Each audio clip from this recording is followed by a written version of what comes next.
I am Marwan Cameron, and this is The Conduit. All right, y'all. It is another day. It's Wednesday, November 3rd, Kitsap County. The election was yesterday. I hope that you voted. Maybe we'll get a chance and I will pull up the results to date, because that is something that we should be talking about and staying abreast of.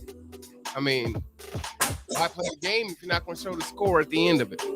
That wouldn't seem to make any sense. But tonight we got a show for you. As you can see, we've got Pastor Ellington. How you doing, Rev? I'm doing well, brother. Thank you for having me again. I appreciate you. Always a pleasure to be here. Oh, it's a pleasure you being here. Definitely, truly appreciate it. An ongoing conversation, um, gaining knowledge through learning, being able to have civil discourse, and, getting some education, which I think is important and definitely sorely missed. So, yeah, I'm definitely glad you're here. And Yes, I sir. think I am right. I'm going to try to look really quick and see if I can't share the results really fast. And I've got them here. So I am going to put those up. Let me go ahead and just go ahead and fade out that music there. I like that. At some point in time, I might have to add another intro track or outro track, Yeah, yeah. but the kids like it. So Hey, you gotta give the youth, what they want. They yeah, are the future. give them what they want. All right. So you can go to kitsap.gov.com auditor, and this will bring up the results. Matter of fact, I probably should just go ahead and drop this in the chat here for folks if they want to see where the election stands. This is updated every Wednesday, I believe, at 5 p.m. So this should be the latest and greatest. All right, so as you can see here, this is the cumulative results report of the official election. Runtime was 4:43 p.m., 11:03, which is today. So this was ran right before 5 p.m. There are 186,490 registered voters. To date, 52,532 folks have voted, which is about 28% of the registered voters. So taking a look here of what we got, we can see the advisory vote number 36 for choice, repealed, or maintained. Looks like repeal is at 56% and holding about, what is that? A good 13 point lead there. All right. I'm not going to go over all of these. I'm just going to scroll down. But again, as I talk to you about the results or about the election, and what the different levies and things were, and getting involved, it's important that you know and you educate yourself, right? And so you can feel disenfranchised, and many people do, but at the same time, the trick is to get you to stay on the bench and not to engage and not to get involved, so they can go ahead and make those decisions. And this right here at the top bears that out, right? 186,000 people and only 52,000 have voted so far. So we'll see as the rest of the votes come in. But this isn't going to get anywhere close to 100% of registered voters. It's just not. Maybe it gets to 60. I even doubt that. So what would happen if you were to rally folks to a cause, right? To a set of beliefs that a lot of us actually believe when we talk with each other, right? But then you talk with a lot of folks and say, hey, did you vote? It's like, no, I didn't vote. It ain't going to make no difference anyway. You hear that a lot, and it actually does. They're counting on you believing that, by the way. That is the trick. But as we scroll down, we see Bremerton Mayor. Here's Greg Wheeler on election day, 3,638 votes against Bill Broughton, who has 1,994. Thanks to both of them that came on to the Conduit. But Mayor Wheeler looks like he is going to maintain his victory as quite a large lead there, almost 2-1. So looks like he will continue to be our mayor.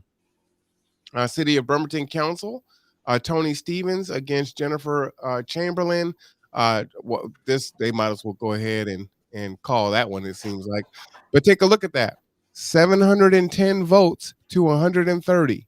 You telling me that a third candidate couldn't have rallied and got 130 people? I bet I can get 130 people to vote for me uh, just on Facebook. You know what I mean? So 710, not a lot of people. I think I have like 3,000 Facebook friends. Seriously? So, you want to get involved, get involved. Here's another one. City of Birmingham Council District 3. Melissa, uh, what's that? Watkinson against Jeff Coughlin. Very close race here, 45-54, but 494 and 581. That's pretty tight, and look at all these undervotes, 77, 5 write-ins there. Okay. Here again, City of Birmingham Council District 5. And these are the different districts, right? So that's why these numbers are smaller. You need to be in that district, as far as I know.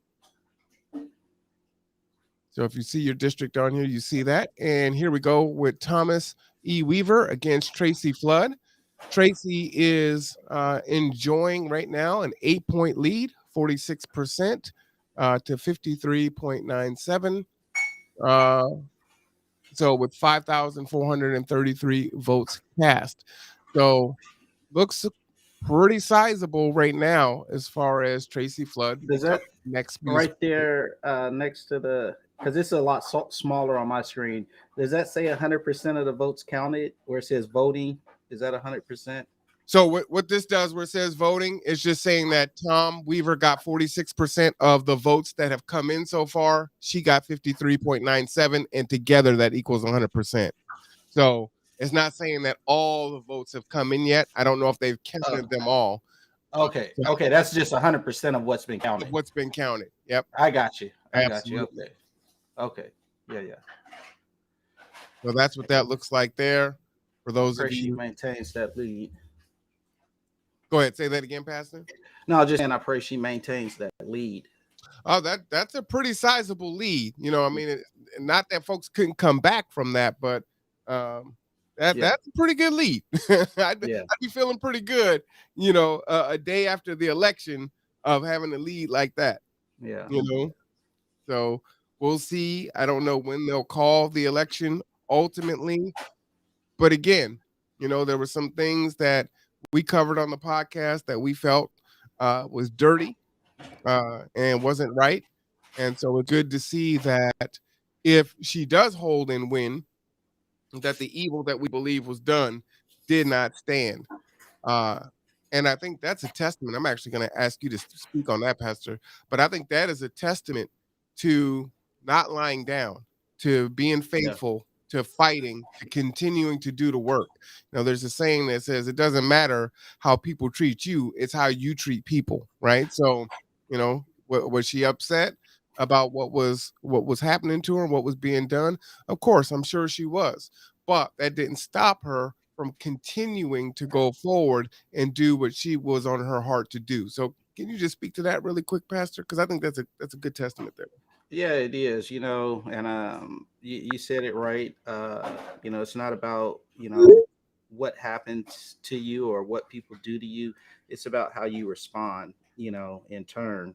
And that's our greatest weapon right there is our response, and so when we allow people to dictate our response, or we give our response over to uh base emotions, or primal emotions, then we lose.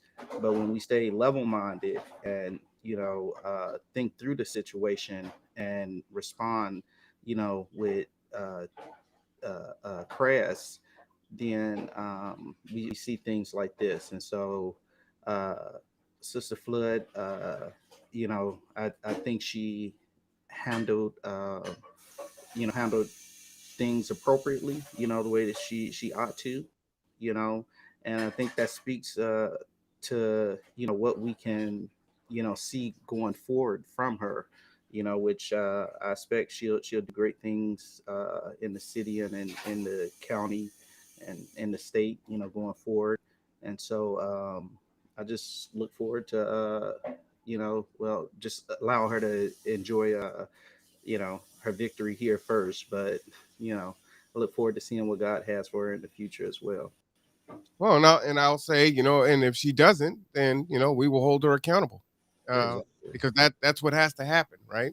Accountability for me is kind of the they say Orange is the New Black. That was a real popular show on TV. That's the new black. It's the new normal. Accountability, right? Yeah. And integrity. So we're gonna call it out and just not let things go if that's the case. There's one other thing I wanted to point out before we get into tonight's conversation, and if you just take note here, if you look at the city of Poulsbo mayor, Becky Erickson, where's her opponent? Unopposed. Unopposed. Uh-huh.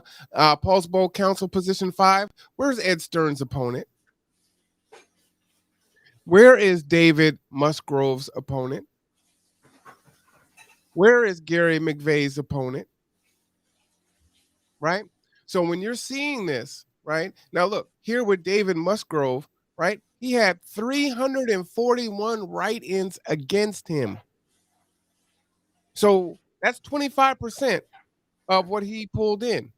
So you don't think that if someone ran a campaign and had a platform that spoke to what Poulsbo wanted and needed, they couldn't run a healthy challenge against that person? Yeah. The thing is, when you run unopposed, all you need is one vote to win, and that's yourself.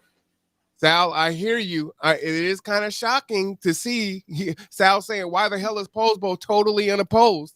I'm just saying that's a hell of a observation there. You know, and he's saying, "Do people give an F in Poulsbo?" Apparently not.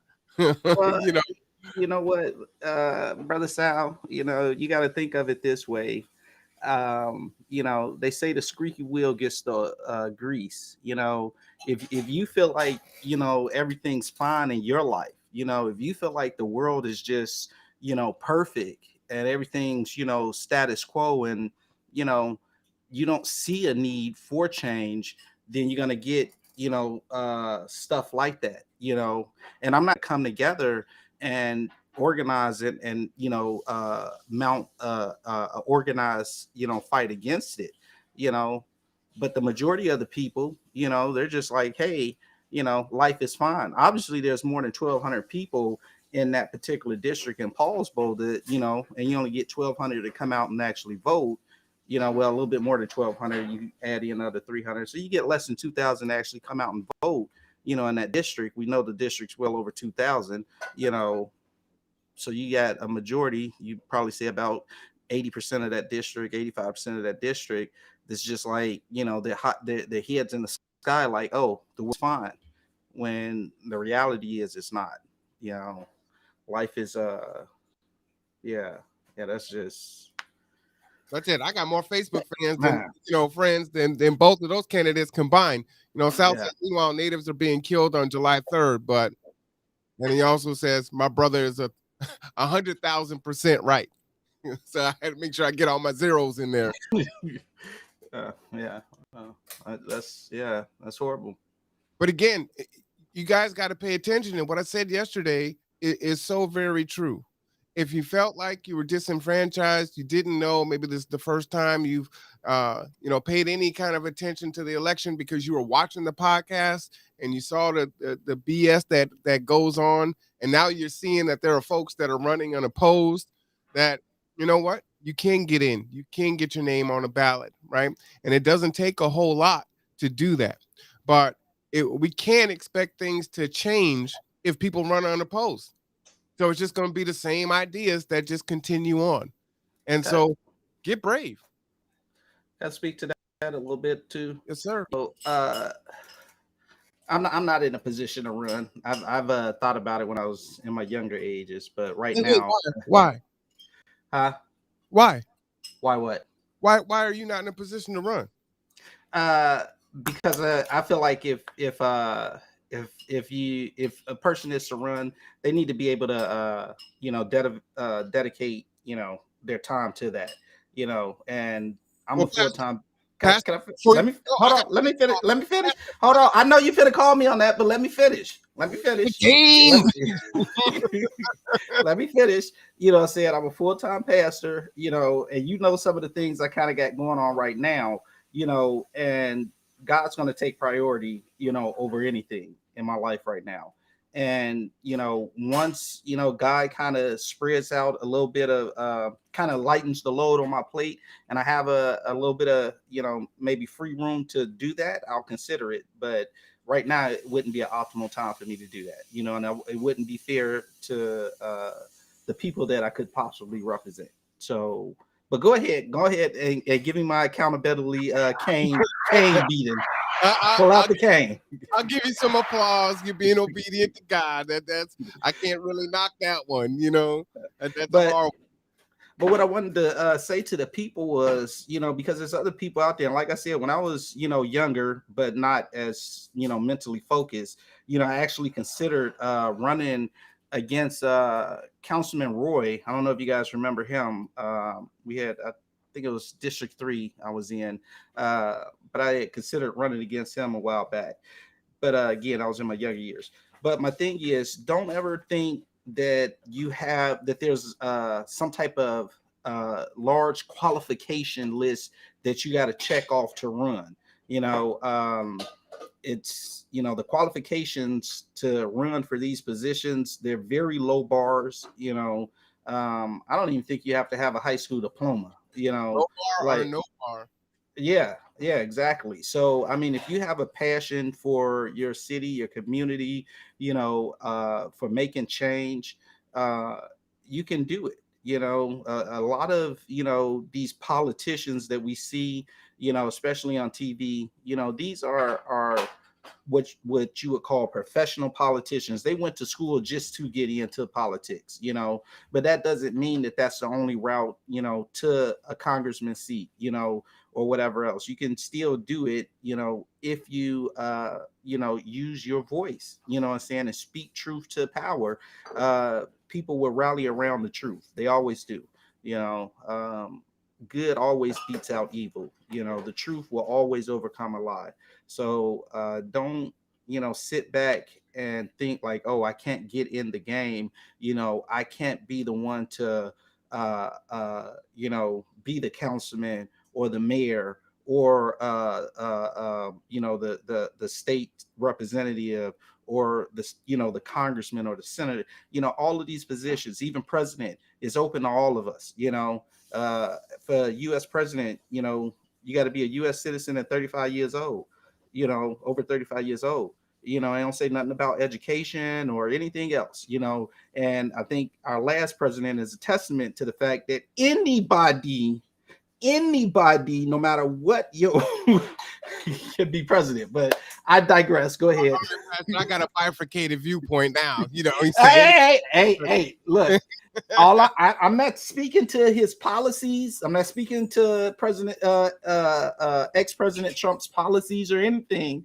I'm speaking to his tactfulness, his decorum, his morality, those type of things, which I think every American can agree was a bit, unorthodox and, what I'm saying, just a little scatterbrained at times, so my point in that is, I know some teenagers that are a little bit more mentally put together than our previous president was. So my point in that is anybody can ascend to the office of president in this country with enough support.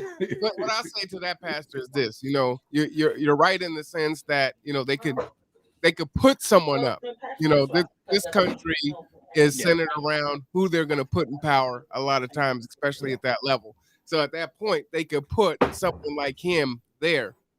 At the same time, what I will give him credit for is the fact that he was more authentic in regards to what he said at home at the dinner table, he said on camera, right? And so I think for the most part, I would agree. Right. I think there are some things that even he knew better to say aloud.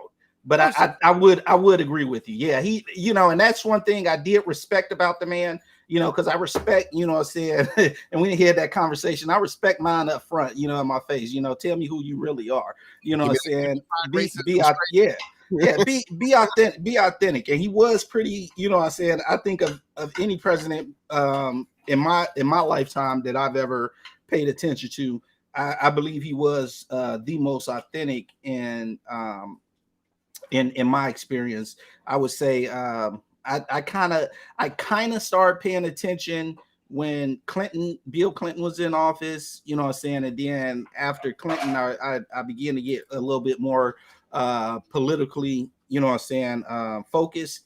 And so from that experience of what I've actually paid attention to, he's been the most authentic of any politician, not just a president.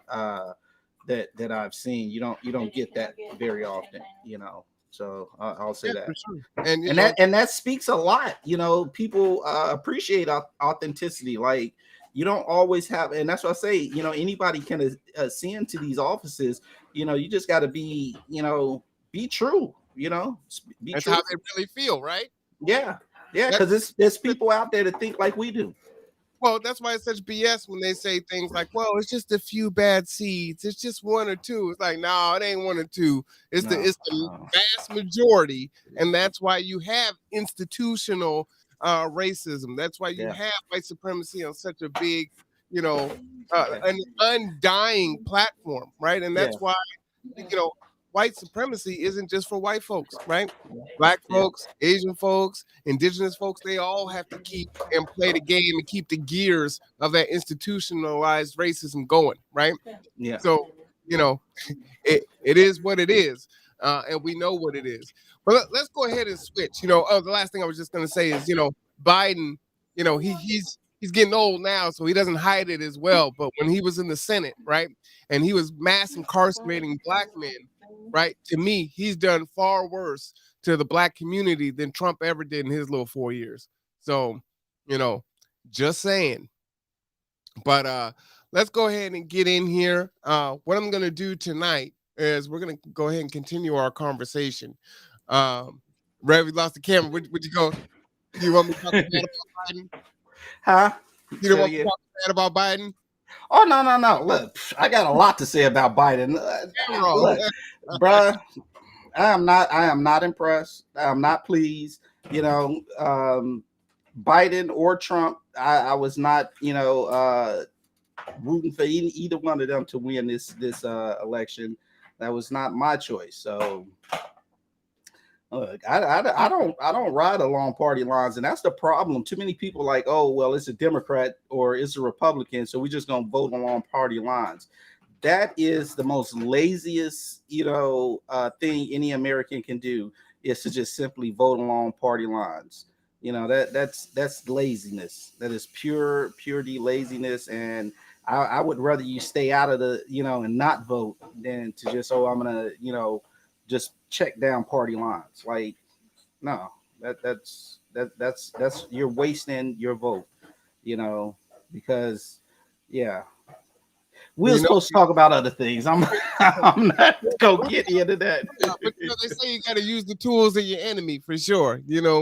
Um, but the last thing I wanted to say was just definitely get involved. You can make a difference, right?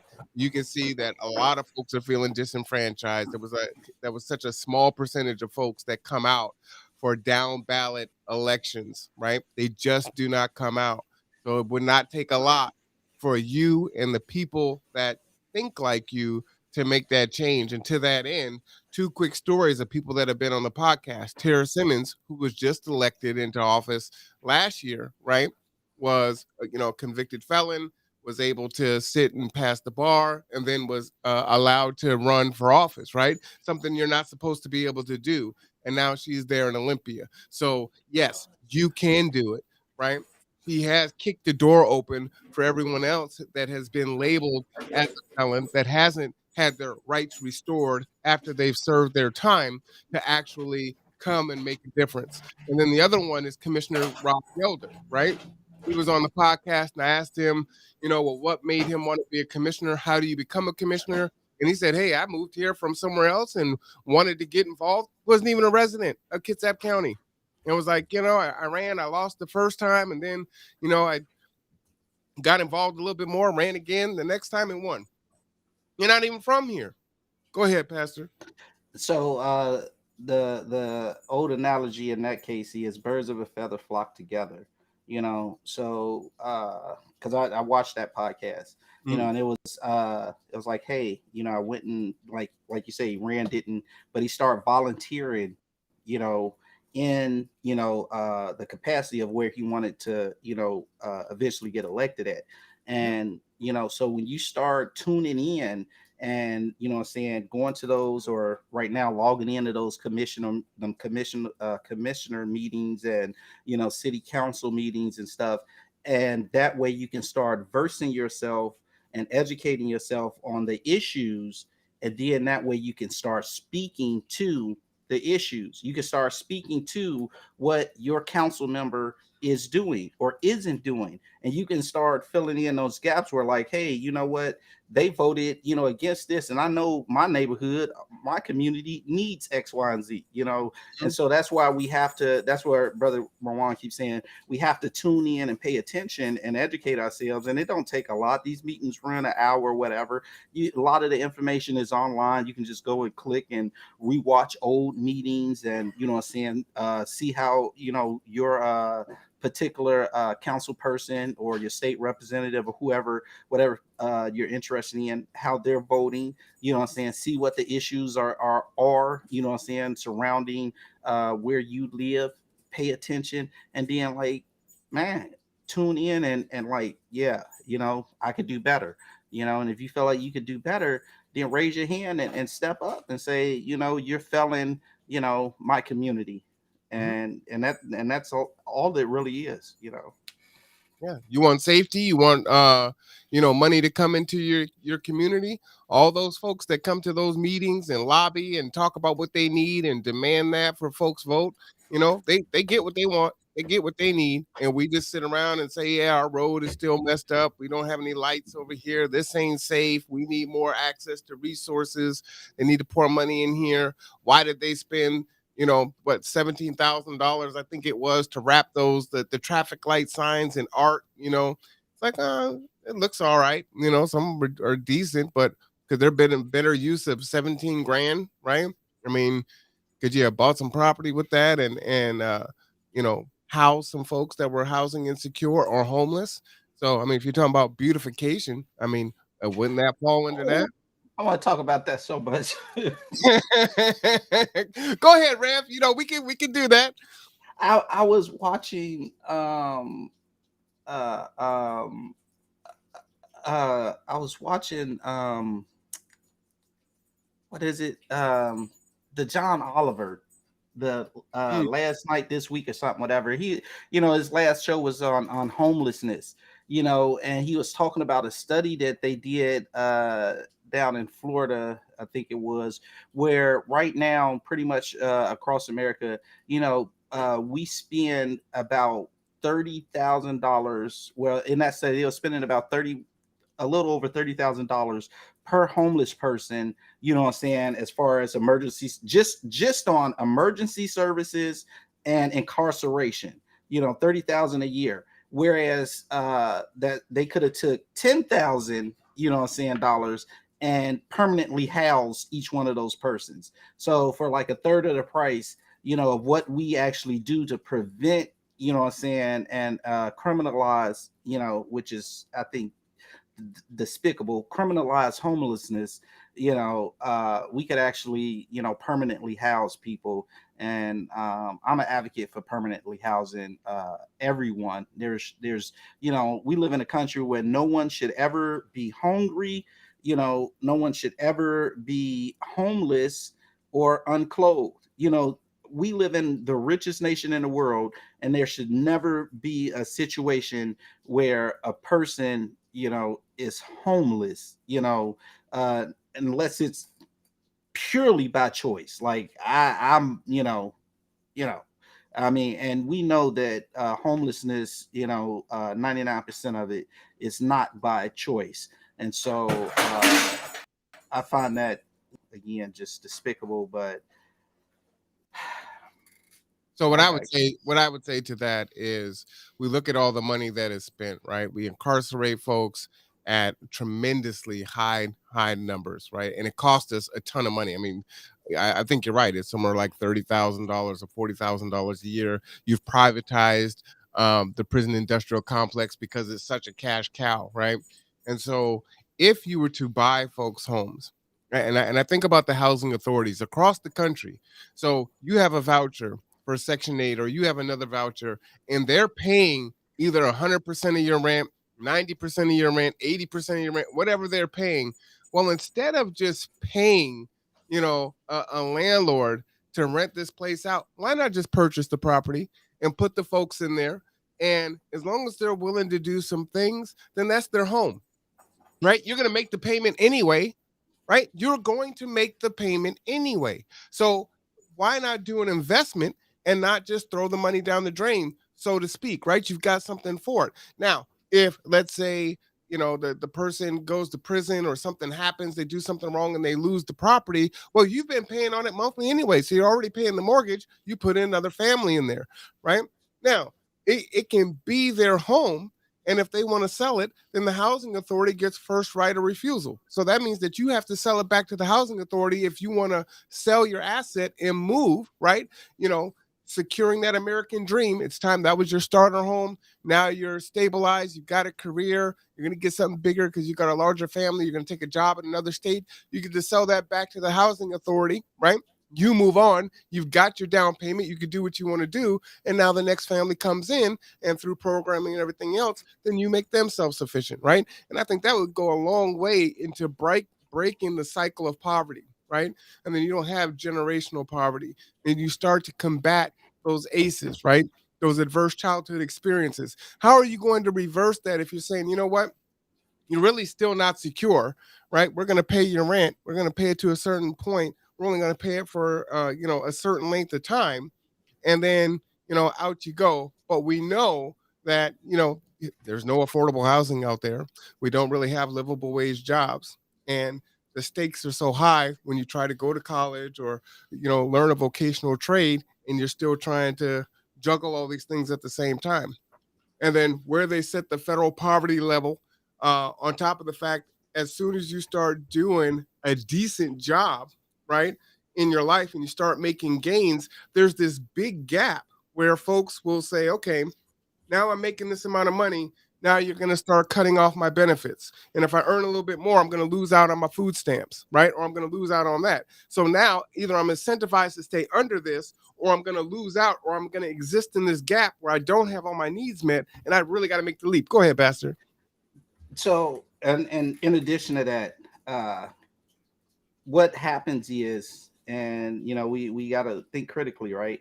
So what the government is doing is, you know what they've always done, they are creating wealth for those who already have wealth. When they say, look, we're going to pay your rent, so what's happening is you have people that can afford to have, what I'm saying, multiple properties, and so they run them out, and now they're getting income from the government. They're being subsidized. Their income is being paid by the governments, helping them create more wealth instead of helping those who don't have any wealth, have any assets, obtain and amass assets and wealth, and helping them, get to that stage where, like, okay, I'm stable enough, I can buy an extra property or whatever, and afford to rent it out.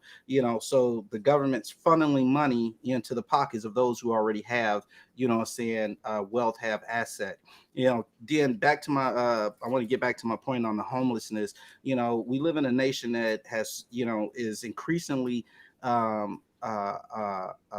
criminalizing homelessness to the point where, and I just sent you a link on this, and they were talking about how, across the nation, the percentages of laws that are going up, 30, 40, 70, 100, 200%, and different types of laws that are going around, criminalizing homelessness to the point where, you get thrown, homeless people are thrown in jail for, stopping and just standing, just sitting down, taking a rest. They're creating structures and that, saying, make it hard to be homeless, where you can't, lay down or do certain things or whatever. It's just like hard to be homeless, and they're criminalizing homeless. One place in Florida, they pipe loud music so the homeless can't sleep in a park, and they play one of the songs they play in rotation is It's Taco raining Tuesday. tacos. Yeah,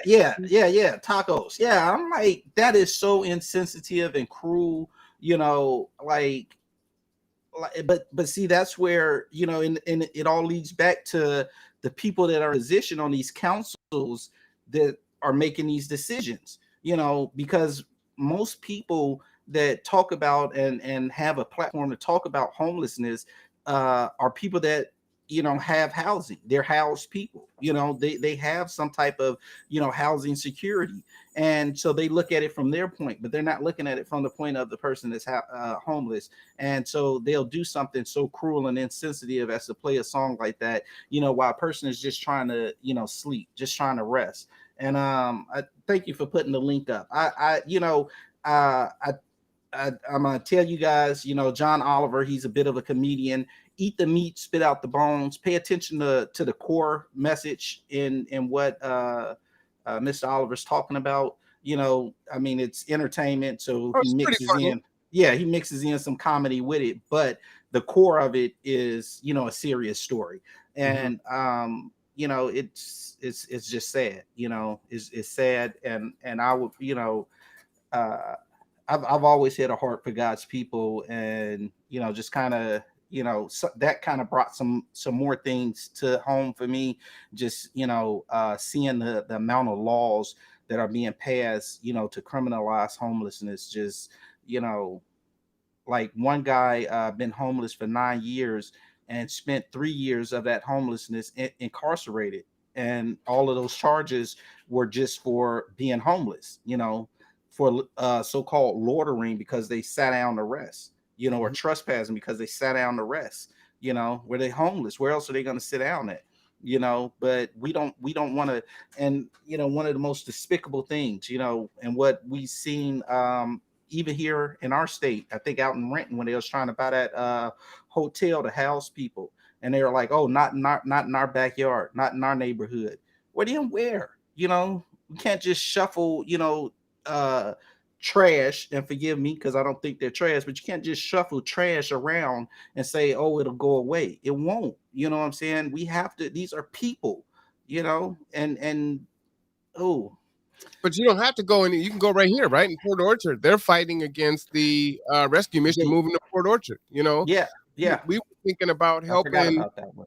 Yeah, we were thinking about helping to buy tents for the homeless here, and we were told by another pastor, don't bother because the police are going out and slashing the tents up. So they would go out, the church would buy the tents for the homeless folks. The homeless folks would use the tents. The police would go into the homeless grounds and slash their tents up to get them to leave. And it's like, Bremerton PD.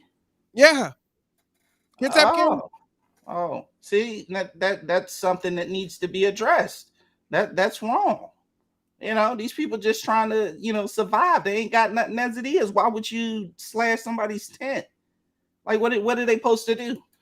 Like, they already on the street, so what? You just want them to get rained on too? Well, here's the thing. Not only that, but they were in the woods. You know what I'm saying? So it's like you going into the woods to go and find a tent and slash it open, right?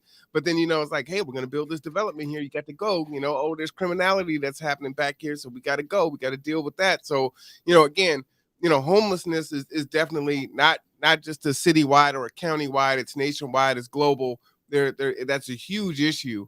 And I don't think it's going to be solved on a local level, right? It's going to take quite a bit of money. Now, you know what? Maybe I should take that back. There could be some things that we do, right? We got all these empty buildings all over Bremerton. Bill Broughton, when we interviewed him, when he came on to the Conduit, he talked about taking those buildings from folks. Like, if you're not going to do anything with it, we're going to take it, right?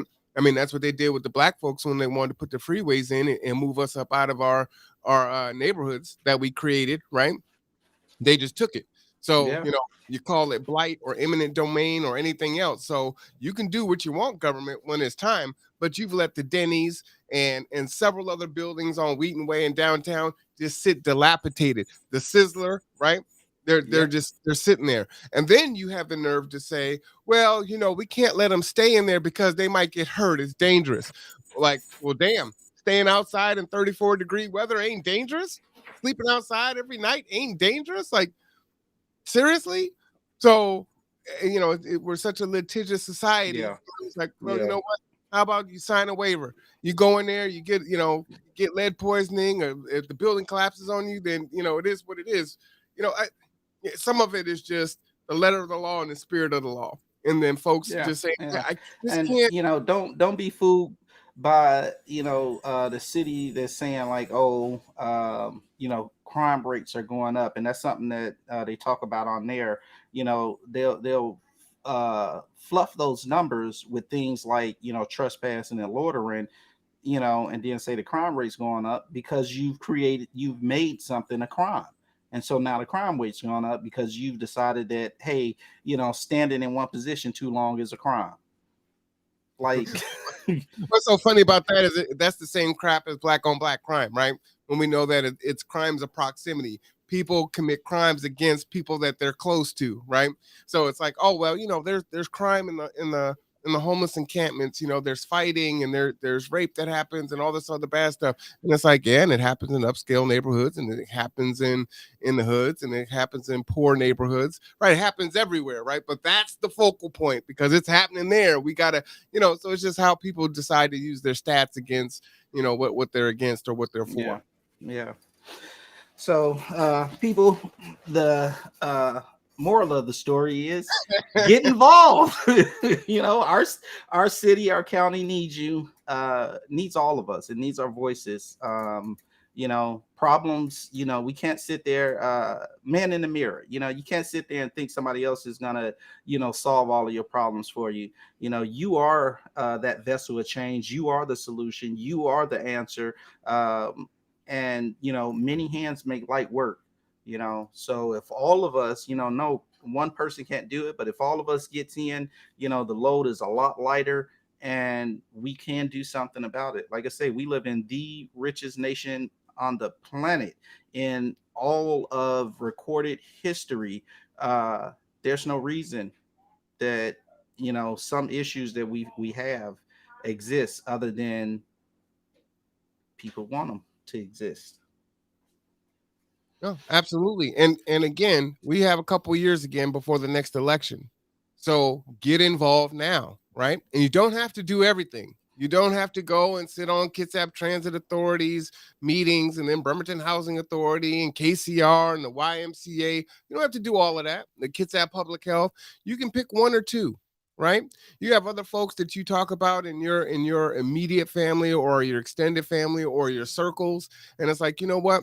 This is a problem. This is an issue. And you talk about it, over and over again. Well, you know what? Rev, you go down to Kitsap Transit. I'm going to go over here to KCR. Sal, who's on watching, he's going to go over to YWCA or YMCA. Rob, who's watching, he's going to go over to, the police department. And then we bring that information back and we're speaking with one voice and we're sharing that information out, right? And then we are able to start holding them accountable and having them advocate for the issues that are going on in our community and how they impact us either positively or negatively, right? You know where the money is being spent. You understand what their thought process is and how they justify it. But right now it's just going unquestioned, right? They're just doing things and you're like, wow, how did the roundabout show up in Port Orchard? Oh man, another roundabout, a third roundabout? Well, why the hell doesn't Port Orchard have traffic lights, cameras? Right? But you put them in one of the poorest neighborhoods in Kitsap County.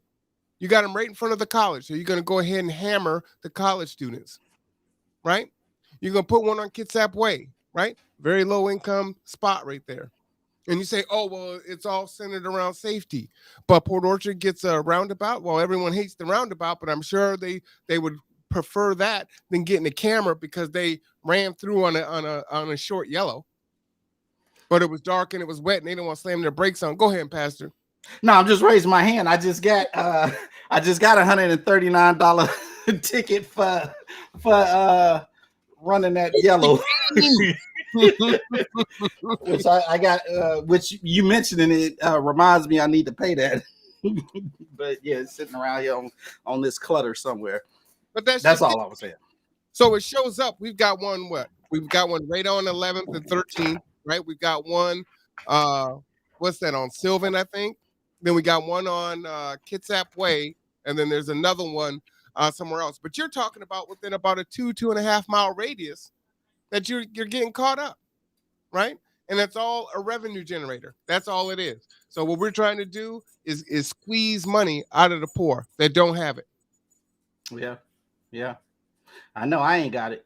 I sure don't, but I know I gotta pay it because I need to drive, you know. But yeah, that's what they do, you know, and they penalize and they criminalize, you know, you know, the low man on the pole, you know, those who have least in society, you know, they criminalize and penalize, you know, them, and the ones that can afford it, you know, they're not going to do it in their neighborhoods. They're not going to do it, you know, to them because, you know, ultimately it's like they know that those are their neighbors and their friends. You know, they live next to them, so they know like, oh, you know, Bill's not gonna, you know, donate to my campaign because I put a red light too close into his neighborhood.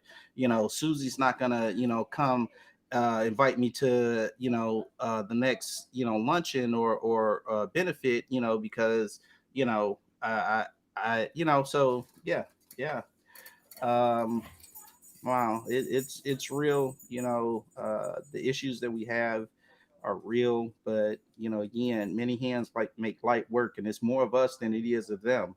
You know, and the trick is, you know, we gotta quit focusing on the bread and circuses. You know, and get involved because you know we feel the pressure of oppression, you know, and so we look for escapes and outlets, you know what I'm saying, that distract us from those things, you know, but those are the very things that we need to be focusing on to rid ourselves of them so that we can now focus on other things. So I Absolutely. don't But that's know. the game, right? Is to keep us distracted. Yeah, Right? And pit us against each other, which is so easy to do. We get wound up so fast, and it's like point and shoot. And what's so funny is now they just sit back. We've been so socialized to go ahead and attack each other and not work together. They just sit back like, man, we weren't even trying to do that. They're doing a great job. Ain't that yeah. something? Yeah, let's go ahead and get this work done. And they just go on about their business, right? And they'll come back Yeah, and wind you up a little bit if they have to, and you go for it. So, can, so I want to tell the audience real quick when I say bread and circuses. uh, so the Romans, which was famous for the gladiator and the Colosseums and so forth, right? And I know we all know of most of you guys may be aware of like the Great Colosseum that's still standing or whatever, but that was just one of many Colosseums strewn across the Roman Empire. So there were lots of different Colosseums, very much similar to what you see today in the various football stadiums, baseball stadiums, hockey stadiums, basketball stadiums, you know, any Roman, you know, from that era transported in today would see these stadiums and would recognize them as a coliseum. Okay, we just call them by a different name today. And so back to the point. Back in the Roman day, they had a lot of different coliseums. And so what the senators and the emperors figured out was that if they made the games free for the residents and give them free bread and free entertainment, that they would not focus and pay attention to the political issues. They wouldn't care about the depravity that they was living in. So although Rome was a mighty nation, it was much like what you see today here in America, where you have those who have and a lot of those who don't have. And the mm, trick, and they figured out that if they just kept them distracted with the next game and kept them, you know, with some bread in their hand, a little bit of food for their bellies and entertainment for their eyes, that they would accept whatever condition that they was living in, no matter how bad it was, because they had the next game to look forward to. And that and stuff became centered around that. Same thing you see now with the local betting, and oh, I bet my favorite gladiator is gonna win, and they all the same things. People are people, no matter what time of era you live in. We have basic human nature, and so um, you know this stuff was figured out a long time ago. Mama always done told me, ain't nothing new under the sun. And then I figured out, it ain't nothing new under the sun when I read the Bible. And then I started paying attention to history, and I figured out ain't nothing new under the sun. But just beware of the bread and circuses, because the powers that be would always want us to be distracted by the bread and circuses, so that we will accept whatever condition it is that we live in. But don't be fooled. The bread and circuses, they're not going to profit us anything. So, Pastor, are you saying like the bread and circuses of today might be our Seahawks? Our Might be Mariners. the Mariners. Are the Mariners good this year? I don't know. I'm not into baseball, so they've been Yeah. so terrible. They're terrible, as Charles Barkley would say. They're terrible. Uh, But they've no, so I would say that, our bread and circuses, yeah, it's the sports, it's the dummy box that we got in every room, to streaming, stuff nonstop 24/7 of just debased behavior, so anything, that will excite. Uh-oh. Oh, okay. Anything that will excite, the human mind, and keep it distracted from, real stuff. That's the circus. That's the circus. You know, if it keeps you distracted from dealing with, your condition in life, and, seeking to better, yourself and your fellow man's condition, then how profitable is it? Like I say, think about the fact that we live in the richest nation in the world, in history. yeah, in human We history. have, yeah, at the flick of a pen, we have billions, trillions of dollars, at disposal, just at the flick of the pen. When years, like you even said yourself, for years they would say, oh, we don't have the funding for this and that. But history have just shown us, this pandemic, this plague have just showed us that the money's there. You can spend trillions of dollars a year, Well, Pastor, let me jump. on. Pastor, let me Yeah. jump because right now they're saying, look, you know what? We can't give black people reparations, right? African descendants of slaves, right? They can't give us reparations. They've given every other group reparations, even groups that the U.S. didn't have conflict with or have issue with. Now you got Biden talking about giving reparations to the immigrants, right? They're talking about like $450,000. So wait a minute. So we still, and there's no commissions or studies. We need to do a study to see if reparations is really a good thing for the black community, right? And then they go and get their tokenized black folks to show up like Herschel Walker and say, oh yeah, no, I don't need no reparations, this and that. But he's sitting in the kitchen that's bigger than my whole house. You know what I'm saying? Well, of course you don't need any reparations, right? But you don't need to do any kind of lobbying or studying or anything like that. It just pops up, right? The FBI stats came out and they started showing the videos on the Asian American and Pacific Islander hate crimes that were taking place due to COVID, right? And so during that year, you got to see the videos, which again they were kind of strange because the ones with the black folks, it was really peculiar that they were either wearing really bright pink or red. But okay, whatever. But then it was like, oh, we're going to give them $50 million right off the bat. But when the FBI came out, it was a fraction, and I mean a fraction, of the hate and the violence that happened to black folks during that same period of time, right? But there was no, initiative for black hate. right? We're seeing the Karens and everything else on a daily basis and the things that continue to happen to us. Yeah. But well, you know what? Who you gonna believe, me or your lying eyes, right? Well, we can't be called, victims. We can't be considered as a victim in this nation, because that's our natural position. So you can't call, us a victim. Those who have ears, please listen. We can't be called victims, uh, which is just ridiculous. I've never heard of such a thing. Um, I think is, bruh, you know, speaking of that, I was watching a report. They're paying in a lot of these so-called Middle Eastern nations where we have dropped these, dumb smart bombs on people and killed civilians.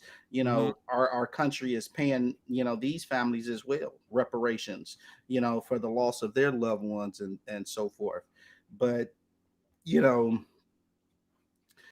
the whole narrative, of this nation changes when America begins to, repair the damage that it's done.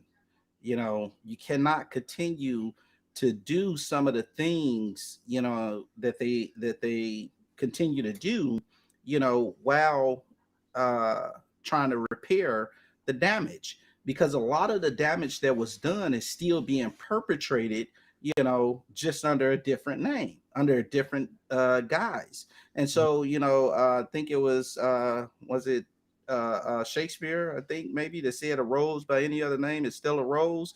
It don't matter what you call it, it's still the same thing. Slavery still on the books. Why is that even a fight, to get that off of the books? If we're so far advanced, people sit and they say like, oh, I can't believe, that this is still happening in the year, 2021. Well, guess what? People back in the year 1851 was like, I can't believe this is still happening in the year 1851. Guess what? People back in the year 12 was like, oh, I can't believe this is still happening in the year 12. Look, humans been on this planet for a long time. We've been doing some crazy stuff for a long time, to one another, you know.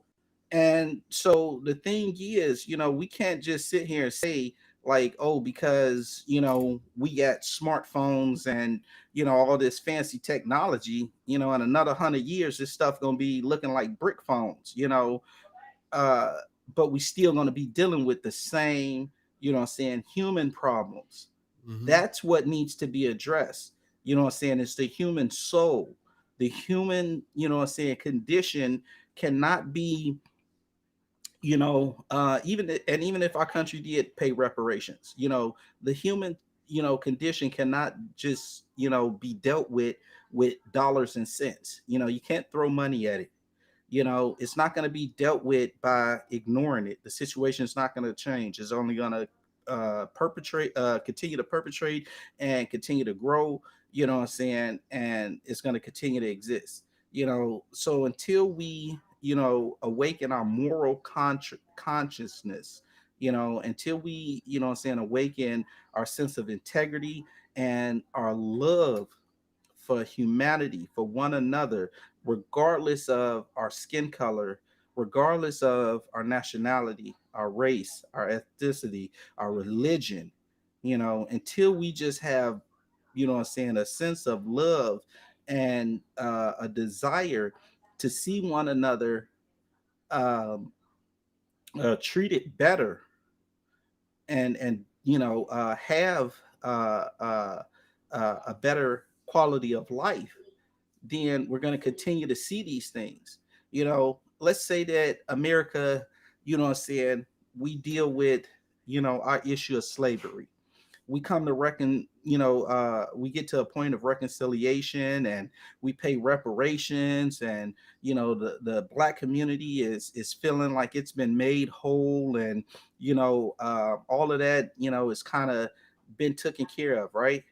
Okay, so then what next? What about, what I'm saying, our brothers and sisters over in Brazil, over in Latin America, in Mexico, in Saudi Arabia, in Ethiopia, in Tigray, in Mali, and all of these other countries and lands, you know what I'm saying, that are still suffering, oppression, that are still, going through famines, that are still, dealing with a lot of the same things that we deal with.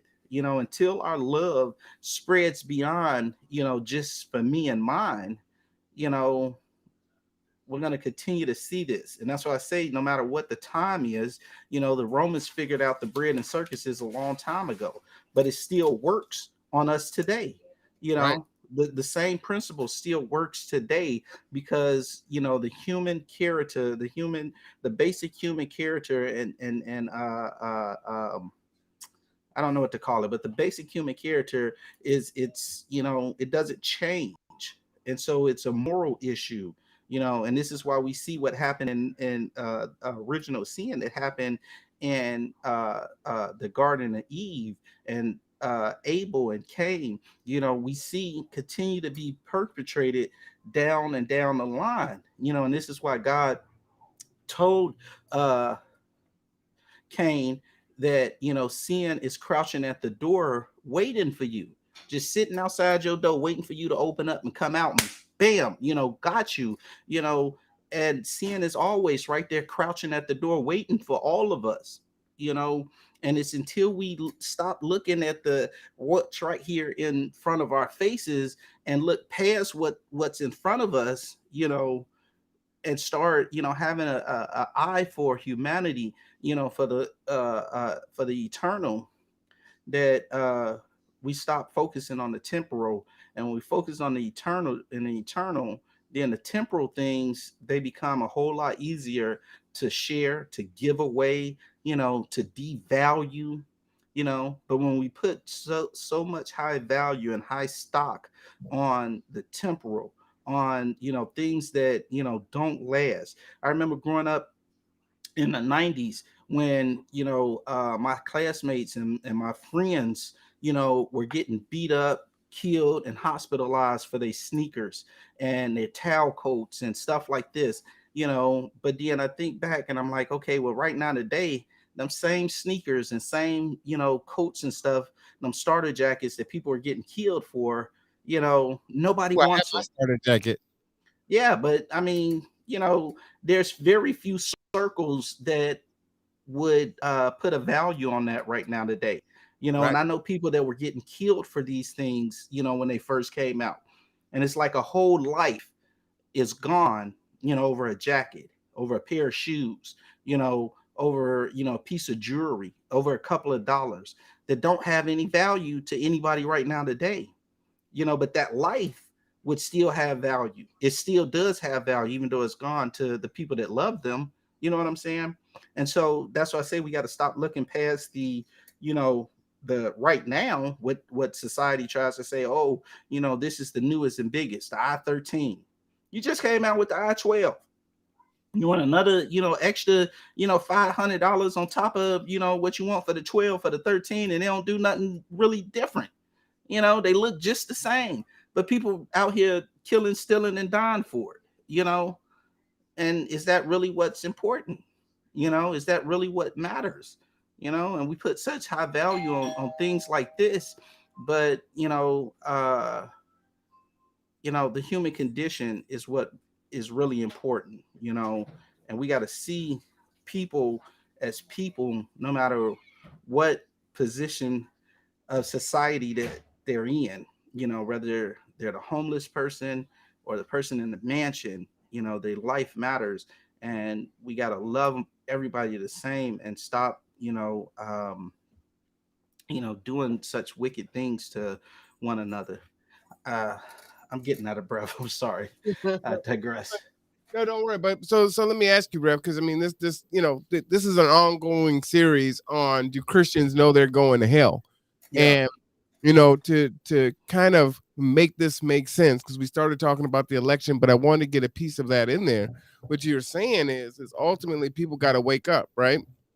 And so first off, I would assume that it is your opinion that until America does right by the sins that they have created, and I would say almost primarily, against black people at this point, that they're not going to be able to right the ship, and that's why we're seeing many of the problems that we see and the sickness that we see in the United States as it stands today, because they just won't seem to do right. Right? You got critical race theory and everything else. Right? They are going to buck accountability, telling the truth, and atoning and paying reparations. Right? You're going to avoid that at all costs. So much so, as I said in my example, right? Biden is willing to go ahead and consider giving $450,000 to immigrants that are coming over here. Like you said, they're dropping the dumb smart bombs on folks and paying reparations there, and they just can't seem to. Somehow they just can't see us. You know what I'm saying? Which is it's something else, right? It's something to behold that they are so. I think the Bible talks about hardening the heart of Pharaoh, and it was like even though this stuff kept being visited upon him, he would not let Moses' people go, and so it had to play out the way that it played out. It seems to be the same way with the United States. So you're all powerful, right? Egypt is all powerful. United States is all powerful, but they will not turn from their wicked ways, and so we are just continuing to go down this hole. And at the same time, we are in Egypt, and so there are many of us that are captured. We're behind enemy lines, and we won't go along. We're just going along to get along, right? We won't turn away, right? So we're killing each other over the starter or the Jordans or marijuana or whatever the case may be, because we're caught up in the evils of this land. And so we find ourselves really torn asunder, and we can't come back together, right? Even through, we're so resilient, through slavery, through Jim Crow, through all the things that we've gone through, right? The prison industrial complex, illiteracy, violence, crime, yada, yada, yada. We're still here, right? And folks are like, man, we just can't get rid of these folks. We have tried everything. We have, right? Medical apartheid, you name it, we've tried it. Put them in the ghettos, give them bad food, poison the water, Flint. They've done everything, and we're still here, right? We're not in great shape, but we're still here. So what is it that we've got to do to turn the ship back around? Because the United States may not do what it needs to do, but the people need to do what they need to do. So how does the church bring folks back and start to heal the people the way that the church used to be? So, a lot to unpack there. But I guess first, brother, I would say, you were getting into some, some prophetical realms, as far as, the analogy or the comparison to America and Egypt and so forth. So, you kind of getting into some, yeah, you're getting into some uh, prophetical realms, and I'm not. Am I off base? I'm not gonna say you off base, but I'm just gonna say, I cannot speak to those right now. I'll put it. I'll leave it that way, and say I can't speak to those right now. Um, uh, yeah, I can't speak to those. However, what I will say though is, as far as the church goes, um, we've kind of, you know, um, uh, talked about this before. Um, I'm grabbing something for you right now. Um, you know, the church has a lot of work to do, but that's just as far. That's no more than what we've always had to do. The condition we see the world in right now is just where it is. You know, when I read my Bible, I understand that, some people just won't, hear the message. It's not going to take root. You know, some people are not going to, believe the good news and the gospel. That saddens my heart because that tells me that, not everybody is destined for heaven, you know.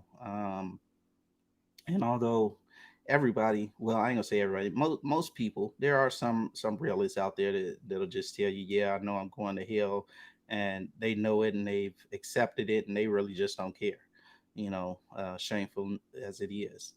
Wow. um yeah, it's real talk. I grew up in the streets, I know this. I used to be one of them people. um and so there's people out there like that, and there's people out there that believe, despite all the evil that they do, that they're still going to go to heaven. And I'm not the one to say that they are, they ain't. Hence you the know title. The Christians know they going to hell. Drop yeah, a nuke on yeah, yeah. So them. it's not for me to say, like, if who's going to actually go to heaven and who's not, or who's going to go to hell. My Bible tells me that that's not for me to decide. I would never be as audacious to try and put myself in the master's place. um, but what I will tell you is that, there is a better day ahead, for humanity, for God's people, for those who love Him. A lot of what we see happening in the world. Um, Sorry, how do I close that though? Sorry. Try. How do I put something in the chat, in the regular chat? Am I able to do uh, that? you know what? I don't know if you can. If you put it in the private chat, I'll go ahead and put it in the public chat. Okay. Okay. I I'll don't know put what it. it looks like on your side. Just drop it in the private chat on that left hand side there. Okay. Let me put this in here, and then I'm gonna continue uh, with what I was saying to you. Give me 1 second.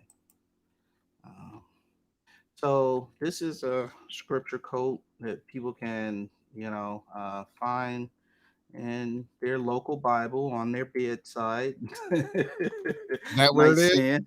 I hope so. I pray so. It's somewhere close by. Why in your Uh, nightstand? That's kind of weird. well, I kind of I keep mine.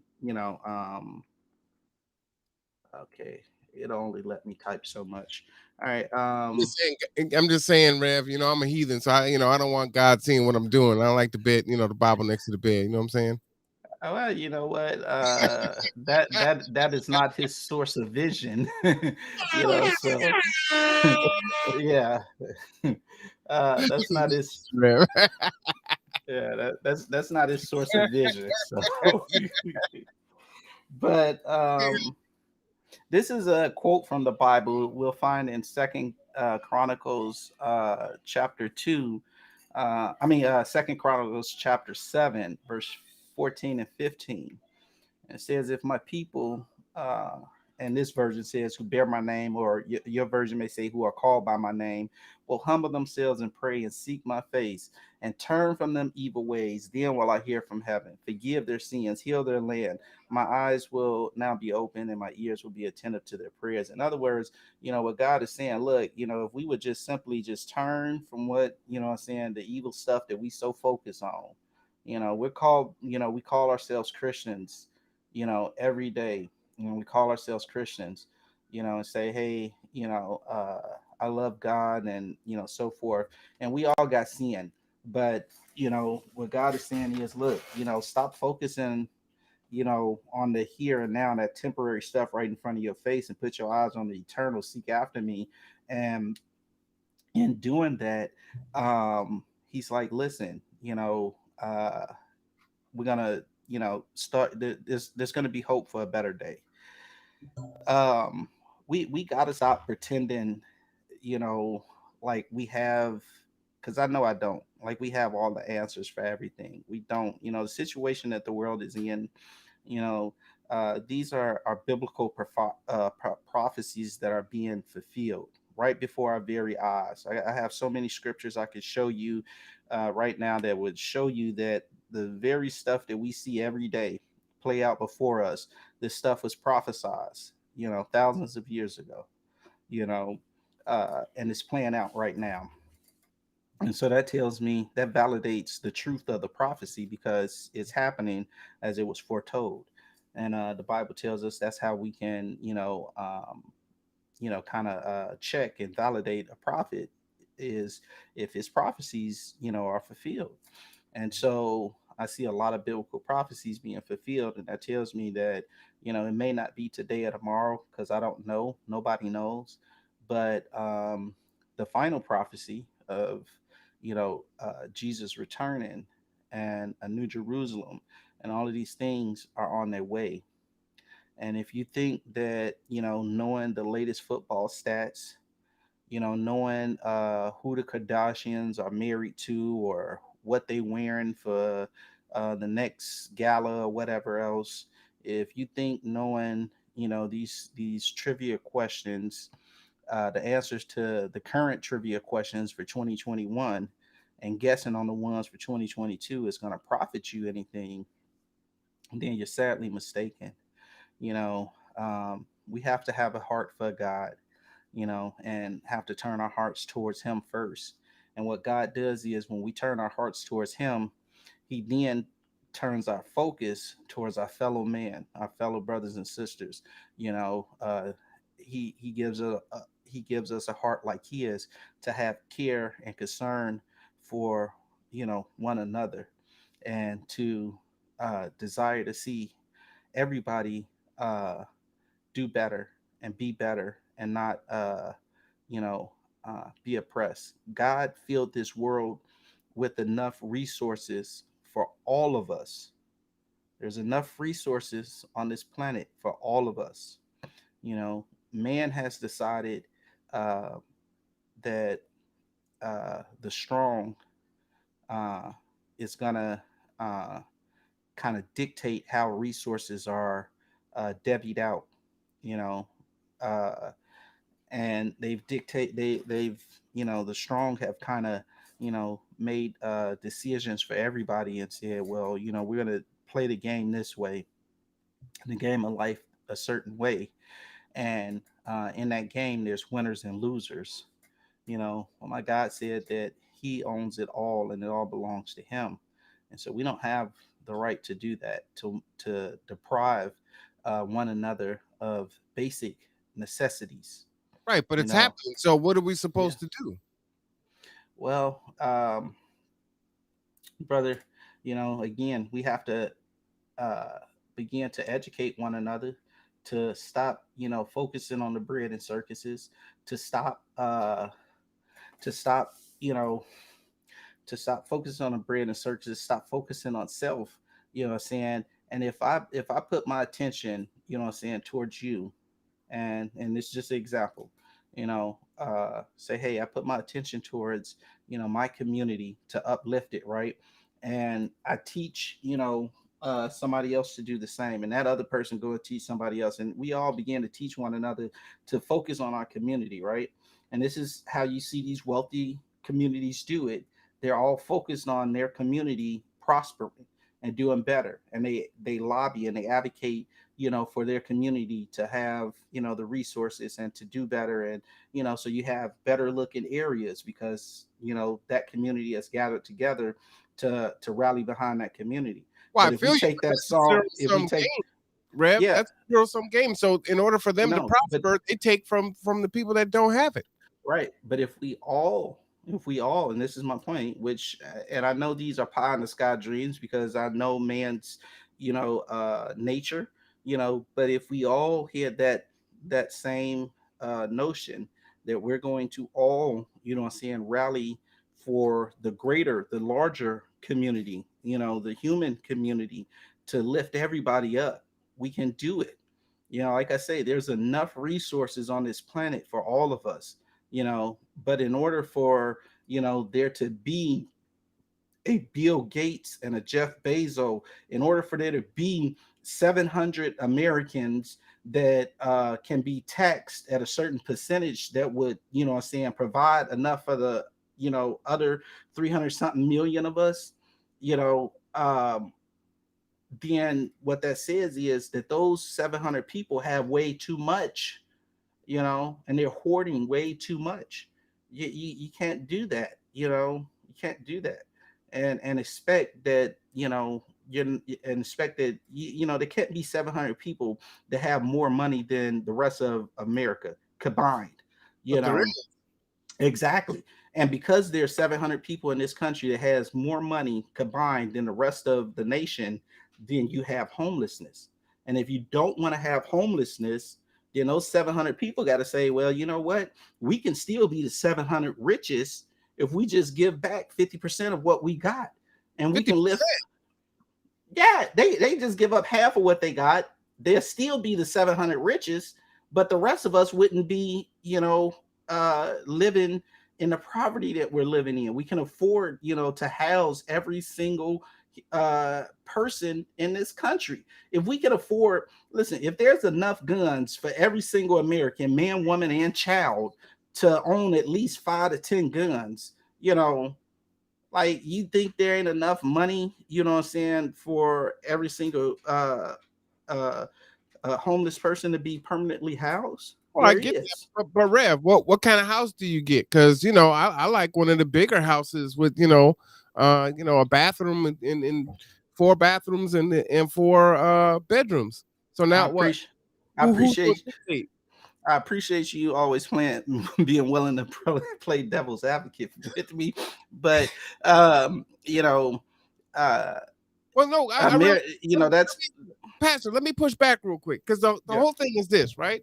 There are people like you throughout the country, right? You're not the only black church. There are hundreds, probably thousands of black churches. There are thousands of white churches. There are thousands of Hispanic churches or mosque or organizations that are doing what you say, right?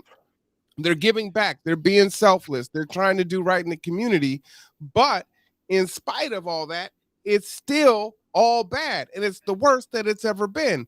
So, what is the tangible thing that you can say again? Because the whole thing is how do we get people back into the church and how do we get the church back healthy so that they can come back and the church can function at the level that it used to function? That's the question. That's the tangible, right?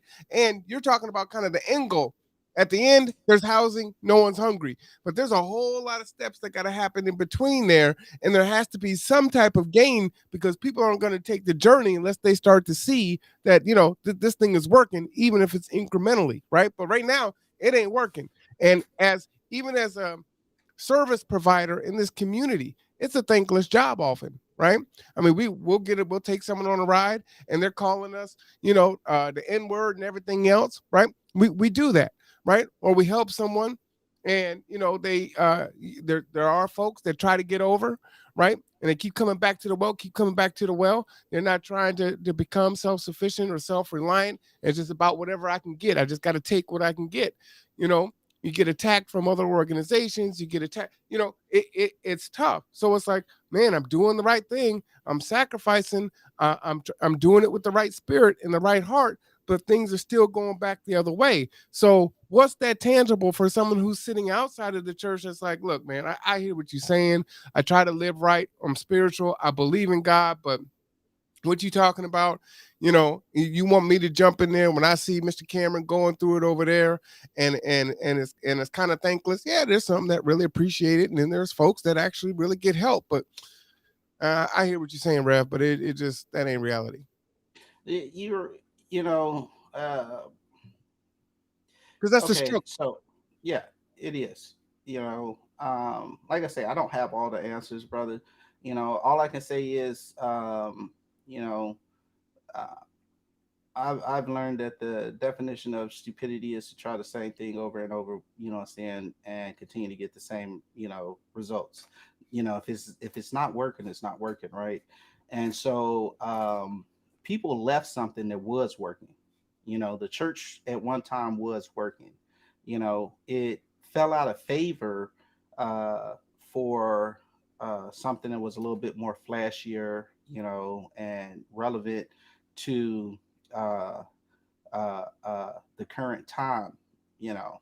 and that's still the case. Well, It's pastors sleeping with each other, pastors, pulpit pimps that are oh stealing the money, yeah, leaving yeah, good while their that congregations poor and that destitute. as well, and that has led to it as well. All of these issues is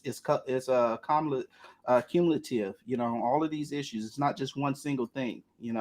But overall, arching, it's like when you're faced with all of these things that you're saying, these issues that the church has, but same issues you have in society, in whatever organization you want to name, same issues, because that's just human nature, you know, um, and and I'll get to that in a minute, but that's just human nature, right? And so same issues you have anywhere else.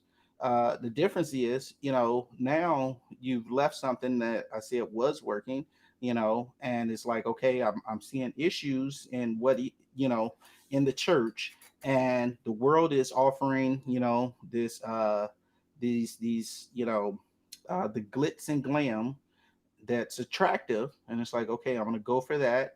They're offering what seems to be the easy shortcut solutions. I'm going to go for that, you know and now that the world is out there, that people have left the church and they're out there in the world, they're seeing that the world isn't living up to those promises, you know and the world uh is failing them, and that glit and glamour really wasn't gold. And so now we go back to the church. You're right, you still have, I ain't gonna say you have the pulpit pimps and the people Creflo that, Dollar. yeah, and the people that's just after the money, and they're putting on these airs and pretending that they're holier than thou, and they're not, they're not people. Well, guess what, we're all people, you know and so I tell people all the time, I'm not perfect. I still sin, but the difference is I recognize, when I sin, and I repent and I ask God to help me up out of it, and then guess what? I fall and I sin again, and I ask God to help me up out of it. And I try and leave each sin behind and go on. And then He shows me something else that in my life is still sinful, because we're not perfect. We're not Jesus. We're not God. So there's always going to be something in our life that is not perfect. Sometimes we revisit old sins or whatever else, and we have to, reconquer them or whatever, because we didn't got too boastful and big headed.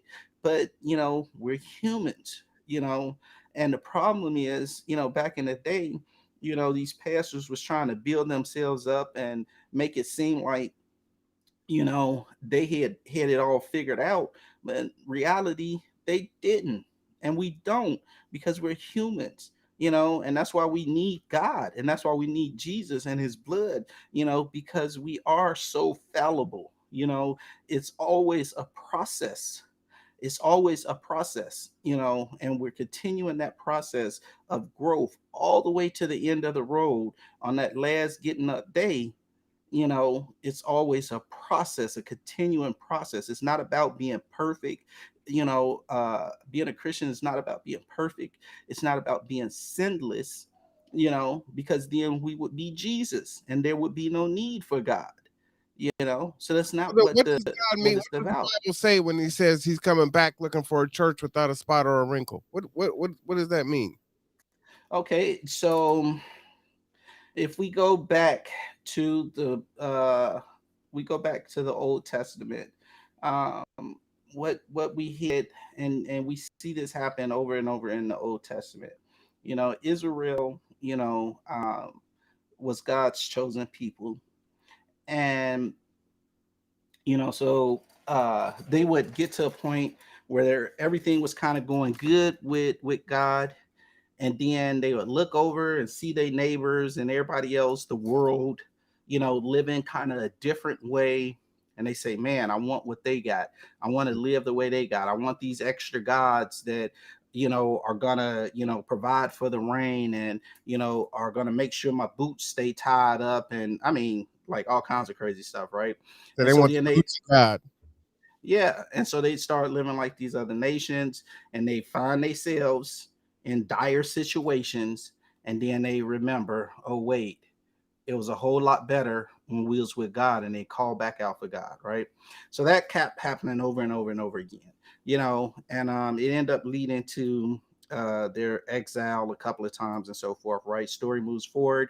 We get to the book of Malachi, and they had got to a point where, as far as the sacrifices went, they would just kind of give God anything, right? Where God in Leviticus, Deuteronomy, he kind of set out the standards of the way the animals were supposed to be, that what type of animals were supposed to be sacrificed, right? They weren't supposed to be like these lame animals or animals that had different spots and colors and stuff like that. They were certain type of animals that was supposed to be sacrificed. But Israel had got to the point where they was like, look, here's a goat, go sacrifice it. They didn't care. They was just giving God anything. And so when God says he's coming back for a church that is without spot or wrinkle, it's a reference to that time. And what he's saying is he's looking for a church that's giving God their best. We're giving him our best, and like I tell my kids, and I had this conversation with them all the time, and I reference their schoolwork. I say, listen, all I want from you is your best. You don't have to be a perfect straight A student, B student, whatever. I say, if you go to school and you give it your best, and all you come home with is a D or a F, guess what? I'm gonna say, well done, son, because I know you tried your best. It was just a subject you couldn't conquer, right? That's all God is wanting from us, is for us to truly and honestly give him our best, and a lot of us, we don't give God our best. We can do better, and we know we can do better. But because we want to please the flesh and make the flesh feel good, and satisfy our heart's desires, these 4-bedroom houses and 4-bathroom houses and mansions and everything else, Are we you don't calling give me out, God. Pastor? Hey, you the one said it, bro. I'm just, giving back what I was given to work Oh, with. dang. I'm just, hey, look, that's the material I had to work with for the Real, day. Anyway, real taking out on me. but seriously, but God just wants us to give him his best. And that's what he means when he says he's coming back for a church without spot or wrinkle. He's coming back for those who give him honestly, and we talk about intellectual honesty, right? Let's talk about spiritual honesty. We're spiritually giving God our best, and if we're spiritually giving him our best, then it's acceptable. But But when people compromise with God all the time, right? So, even I do it from time to time. It's like, well, Lord, I'm gonna give you my spiritual best, right? So, Lord, I ain't gonna do this because it's a little bit easier for me to do. But Lord, you know my heart. You know I love you. You know I want to do good. But man, I got a weakness for this. So I'm gonna keep doing that and justifying doing that. But I can say no to this over here. And then I say, oh, look, I'm doing so good. I'm so holy because I can turn this down. But that's really the easy thing. That's not really the big sacrifice. And I think about, so the that's not spiritually, you're not being spiritually honest. And well, and look, because you're sitting here saying it, and you just said that that one's the easy one, right. and so you're not being spiritually honest with yourself, because we can't lie to God, you No, know. I get it, but we Yeah. do it all the time. You see it in Oh movies, yeah. right? Oh The yeah. Catholic Church is a big one, right? You got the gangsters. They go and murder people. They selling their drugs. They're running numbers and all that, and then they come in and do their Hail Marys and they back it at it again. Americans love those. The mafia and all that stuff going on. Even the Scarface on up to present day, right? They just thrive off that. That's the culture. So it's like, well, how is that okay when the church is basically saying, yeah, go ahead, live your life, be corrupt, do this and that, say the Hail Marys, and you're all good. You're saying, hey, yeah, I'm not perfect. I'm going to sin. Lord, I've sinned. Please forgive me. I'm going to try to do better. I'm going to try to do my best. And my best right now is I don't really want to do this, but it feels so good. So I'm going to go ahead and do this. I'm going to give you that one over here. I'm going to do that one. But I'm just not ready to give this one up yet. And I get the spiritual honesty and dishonesty. I'm not I'm only making that argument or making that statement because I know that's how a lot of people feel, right? And it could be a reason why they don't come to the church. Secondarily, because they know they're not ready to give that up. And then they also see that are people in the church that also struggle with that, whatever it is, right? Drugs, alcohol, sex, whatever the vice is, gambling, lying. And so it's like, well, I see that in the church with folks that are in leadership positions of the church, right? My dad has always said, the church is a hospital, son. It's a hospital for sinners. So they come to the church, they come to the hospital of God to get better, right? And so you got to keep going to get that treatment. You're never going to be fully healed. You got to keep going. Now I'm ad-libbing there, but building onto it because that's how I interpreted it. And it helped me to kind of see the church in a different light because I got disenfranchised. And I'm like, man, I know all the dirt, from the churches nationwide and in the ones locally. I know the history. I know the divisions on how other churches were started and how this one won't go here and how that one won't go there. And it's like, yeah. So the church has driven people away from God. I want to be there, but I'm seeing that stuff. I've got my own demons I'm trying to fight. And so now there's this thing, and I'm just like, you know what? I'm spiritual, and I'll pick and choose and say, hey, when there's two or more of you that gather in my name, then there I am. So you know what? I don't need church. I don't need the building to do that because y'all are tripping over there. I'm just going to do it over here and be spiritual. Right. So again, I think that leads back to what I was saying about the spiritual honesty, and people in leadership being honest, and trying not to uh, pretend that there's something that they're not. Okay, so human nature is what it is what it's always been. From the moment we ate the forbidden fruit, we fail. Okay, from and so the thing is, for those all of us, right? And so you know I understand that God is put certain callings on certain people's lives, and because of how humans are, we like to categorize, and so we'll say people in leaders positions of leadership, right?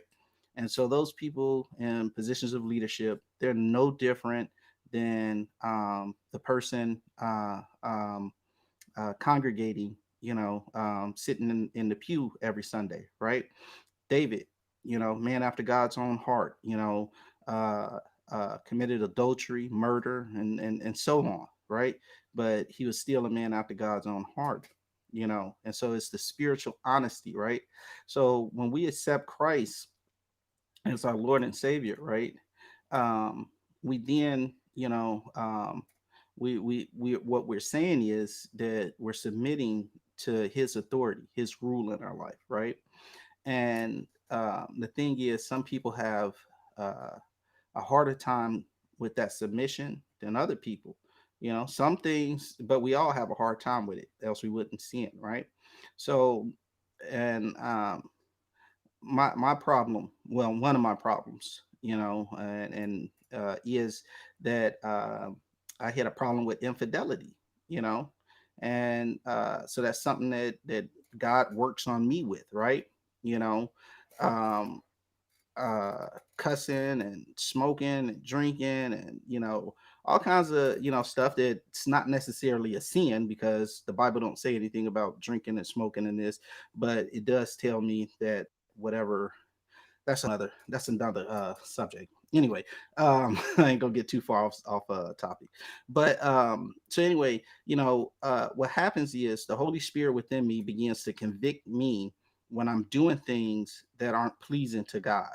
That aren't good for me, aren't good for my witness, aren't good for um my walk with Christ, it begins to convict me. And so now, once the Holy Spirit begins to, which we call our some people call our subconscious, and, that little bit of guilt that we feel in the back or whatever, what I'm saying, when we do certain things, that's the Holy Spirit convicting us. And now we have an opportunity, to say, man, I shouldn't be doing this, and turn away from it, and repent, walk away, pray to God, hey, help me, forgive me, take this away from me, admit that flaw, that weakness, and that's where God's strength comes in at. That he'll begin to work with us in that area because we're being spiritually honest that this is a problem. And we're recognizing that this isn't good and God isn't pleased with it. It isn't good for us, and I walk with Christ and God isn't pleased with it. So then God begins to work with us on that situation, you know, and then, we continue our walk with God, and, perhaps it's not that same situation. Another situation comes up, and that's why I say, I still sin. It's not that I'm constantly committing the same sin, but, so another situation comes up. And then, that Holy Spirit is convicting and like, yeah, no, this ain't right. You know what I'm saying? And we turn and we go back to God, and God, I don't want to fail you. I want to please you. I want to submit to your will. Help me with this, and the Holy Spirit begins to work and we continue our walk, right? And that happens over and over and over again. Sometimes we may encounter the same situation over and over, you know what I'm saying? But those things that, let's go back to my infidelity, right? Those things that like are real big ones, right? Like if I sit there and I'm unfaithful to my wife, right? You know, and I go and I say, the spirit convicts me, and I'm like, oh, okay, saying that's wrong, saying I shouldn't do that. And I go to God and I pray, right? And then I continue on my walk, and then that temptation comes up again. Now, I'm smart enough. God's given me a brain to remember, right? So I know now that, man, that wasn't a good feeling. That's not what I ought to do. The Spirit convicted me, the last time that happened. I don't do that again. So now I'm at a point where free will kicks in and I say, okay, I got a choice to make. Do, what I'm saying? I honor my God and be obedient and not do this thing that I ought not do, because ultimately, first we sin against God and then we trespass against man. So do I sin? Do I sin against my God and do this thing that I ought not do, and then trespass against my wife? You know what I'm saying? And again, do something that I ought not do, and then there's another part to that, because now I'm doing something against another person, right? Which, is another violation, another sin. So it's like now I have a choice. I'm at a crossroads, and so I could take the easy road and say, man, she fine, and I could please my flesh for a moment, and live in an eternity of hellfire. Or I can resist that temptation, say, no, God's blessed me with a beautiful woman that loves me, blessed me with children, takes care of my home and my needs and everything else. I don't have to do that, and then I resist that. And the more I resist, the less that becomes a temptation, because I'm teaching myself that that is not necessary. And so it's not a temptation. And so then other things come up as I, continue on my walk with God. I'm faced with other things. And sometimes, there are going to be multiple situations where it's like, okay, now I have to make a choice. And sometimes it's a new situation. But because I've been walking long enough with God, I realize that, okay, I'm faced with a choice to do X, Y, and Z, what I'm saying, or not. And because I've been walking long enough with God, and I've been listening to God, and we've been having this relationship, I know who God is. I know the type of person, his personality and so forth. I know my God wouldn't be pleased if I did X, Y, and Z, right? I'm tempted to, and I'm being exaggerating here. I'm tempted to, hit an old woman upside her head and steal her purse. Man, it's an easy one. The purse wide Hey, open, yeah, And so I'm just gonna hit her and take this money. It'd be real easy getaway. Nobody would never know. Ain't nobody looking, right? You know, but I know that God wouldn't be pleased with that. So then I resist that one and I move on, because the Holy Spirit's convicting me and saying, yeah, it's easy, but how is God gonna feel about that, right? And so my first thing, my first thought and everything is, first, how is my God gonna feel about that, right? you know Then now, once I kind of got that notion and I got that understanding, because that's what the Bible teaches us, put God first. What we do to please him. And then what God says is, what pleases me is how you treat your fellow man, the second great commandment. And so then I say, okay, um, God's not going to be pleased with that. Now, let me now put my focus on my wife or this old lady. How are they going to feel? How is this going to affect them? How is this going to affect their loved ones and the people that's in their lives and so forth, right? So now the Holy Spirit's convicting me even more, because now I'm thinking about, my wife's feeling. I'm thinking about this old lady's feeling, what that money could mean to them, what this infidelity could mean to my wife, so forth, right? So now, it's the focus, and this is what I was saying earlier, the focus stops being about me and it becomes about the next person, about, what I'm saying, them. It becomes about God and the next person, right? And if I'm surrounded with people, saying, other fellow Christians that have that same mindset, that has a focus on God and then a focus on other people, their intentions towards me is loving as well, and they're not seeking to do me harm or to do me bad, you know and just like in a marriage or relationship, my focus on, pleasing my wife and keeping her happy, and her focus is on pleasing me and keeping me happy, so we're both happy. But if I was being selfish and like, I don't care about her being happy, I'm just going to do whatever makes me happy, then she's going to be miserable. I'm going to experience some moments of pleasure, but ultimately, overall, be unhappy, and the relationship falls apart. But you're And so, assuming that both sides are doing their part, right? I mean, if she ain't doing her part, then I'm sitting here doing my part, but I'm miserable. You know what I'm saying? Like I'm hearing what you're saying, Rev. Let me pull back and just jump in there, because I'm listening to what you're saying, and I understand. I get the concept of it, but man, that seems tough. That seems hard. Like, so now I'm it going seems through. like putting a lot of faith and trust in somebody else, huh? Well, hey, but here's the thing. It just seems like y'all are miserable, because you're you're going through this thing. I'm sorry. I had to get some air. I'm getting No, hot. no, it's all right. So you're going through all of these you know thought process. It's like, okay, well, look, man, God, I do pretty well in my life. I live a pretty good life. I've got one or two things in my life that aren't good, and so you telling me that I'm going to hellfire because I can't beat these little two things. But I'm watching these people over here living wild and crazy, just doing whatever they want. They have no compunction. They don't have any guilt. They're living their best life. You know what I'm saying? And then these fools can go and ask for forgiveness at the last second and go to heaven. It's like, well, why the hell did I live, just all, sequestered and miserable, and killing myself off of the one or two bad things that I do, but I'm living this pretty good life just to, at the end fall short because you're condemning me for these two things. At the same time, even if I do live that way and I say, okay, you know That ain't what? how it works, but go ahead. But hold on, but this is what's going through my head when I'm thinking about it, and I think this is what's important, because you don't get to have these conversations on Sunday morning, right? You're getting talked at, from the preacher. So the preacher's preaching, you're receiving the word, but it's not a conversation; it's a one-way dialogue, right? Bible study typically is the same way. So this is the only space that we have this opportunity to say, hey, you know what? I've got questions. I have thoughts. This is what's on my mind. Help me to process this and help it make sense to me, right? And even if I have to go by faith a little bit and just try, how they say, just try God, just try it out.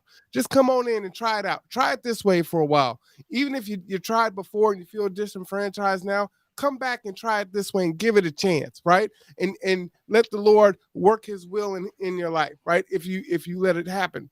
Well, that's where you have to get. But folks that are disenfranchised, my question is, how do we get folks back to the church? Well, these are some of the issues and the questions that people are thinking about that's going through their head. So it's like, well, man, my neighbor's doing whatever they want. Their life is going okay. They don't have those issues. I'm stressing out because I've done this one thing that I know isn't pleasing to God. And I done sinned against God. I done sinned against the man. I done sinned against, you know what I'm saying? So now I'm all stressed out about that. I'm trying to forgive myself and beat this thing, whatever it is. It could be addiction, whatever the case is. I beat that and I do that and I fall down. I get back up. I'm looking at a church that isn't going to be perfect because they full of sinners too. They doing this thing, but they calling out my sin every Sunday. You can't be doing this and you can't be doing that, but you laid up with, with the usher, you know what I'm saying? Or whatever the case may be. And it's like, so what am I supposed to do? Right? I might as well just go ahead, live my life to the best, that I can do, try to treat people well. I pray to God, right? Which I actually do. And I'm speaking for myself, right? I don't have a church home. I don't go to church on Sundays. I do pray. I don't read the Bible often. But I would say that I'm like a lot of people that'll say, well, I don't think that's fair. I've said it where I say, I'm spiritual, not religious. I think I am actually religious. You know what I'm saying? I just don't go to church. And and so that's kind of how I feel about it. But I know that I've had these conversations with scores of people, right, that feel that way. So I'm not going to go to a church where this stuff is happening, right? Or I know that this stuff is happening, and they're going to talk down to me specifically against the thing that I'm doing wrong. But like you're saying, hey, I'm a sinner. I'm going to make mistakes. I'm going to do that. But you're not really chastising yourself when you're up there. Sometimes you do, but and I'm not talking I about do. specifically, you know what I'm saying? But you're just talking down against what I'm doing wrong and how I need to do this and this one thing that I'm doing in my life. I'm being a little facetious because obviously we do more than one thing bad. But when we think about it from our lens, it's like, look, yeah, I do 9 things great. I do one thing bad. And now I'm burning in hellfire for eternity. Come on. What kind of God is that? That's crazy. Well, that's a just and righteous God. I'll tell you that's what kind it is. First, second, people that what I'm saying live. So I'm going to address a few things that you said. People that live a life of sin and think that they can wait until the very last moment of their life, on their deathbed, that last 5 seconds, and kind of, oh, I'm gonna, give my life over to God and get saved and go to heaven. I'm gonna beat the system. They fooling themselves. God, look, Or the God God is not. knows my heart. That's a big one, right? God knows my heart. I'm a good Yeah, person. This yeah. thing. I'm gonna get. Yeah, I'm gonna get to all of those you address. But so one at a time. So that there, you're fooling yourself. Don't think you smarter than God. It's not gonna work. God's not that. God is not a fool. We can't just easily manipulate him and feel like, oh, we're gonna do whatever we want, and then the last second, like, oh yeah, no, don't happen like that. Anyway, so and I ain't gonna get too far off into that, but anyway, it don't But you happen just like talked that. about the guy who was a murderer and all this other stuff, but God knew Yeah. his heart. So why can't I be that person? All right. Yeah. So I'm gonna get into it, right? So you can be, what I'm saying. My thing is, specifically to what you were saying, like, I'm doing whatever I want to, living however I want, what I'm saying. So this is a person that's, consciously, what I'm saying, choosing to sin, what I'm saying, consciously making a decision that this is just how I'm going to live my life in opposition to God and everything else. And then at the last minute, I'm going to save myself and still make it into heaven. you know um yeah, there's no shortcuts. I'm gonna tell you that. And as adults, you and I both know, and maybe in our earlier years, I definitely know, I done tried a lot of shortcuts. They never work. You know what I'm saying? But God's no dummy. We're not gonna fool him like that. Um, My as shortcuts far, are bomb, Rev. I'm just saying. hey, okay, but that's a conversation for another day. That's not gonna work with God. That ain't gonna work with God. It's not gonna work with God. So then, moving on, to the point of what was the other one you was talking about? See, now you done made me forget what I was going to say. I was going to address all of those. Hey, that's the Uh, devil. Yeah, man. Okay, to the point of saying as far as being miserable, right?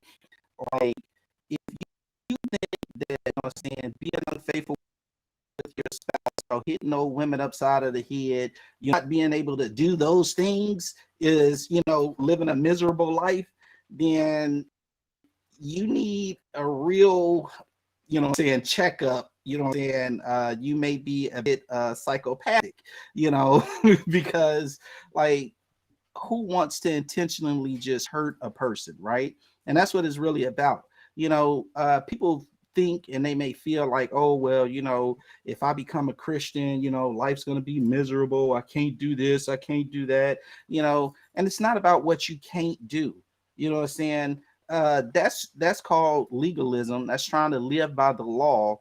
And you're right, that is miserable, and it doesn't work. And that's why Christ came, so we don't have to be burdened by this legalism and trying to live by the law. That's why Jesus said he gave the two great commandments: love God first and then love your neighbor. And that's what I was trying to illustrate when I was telling you about loving God and then loving other people.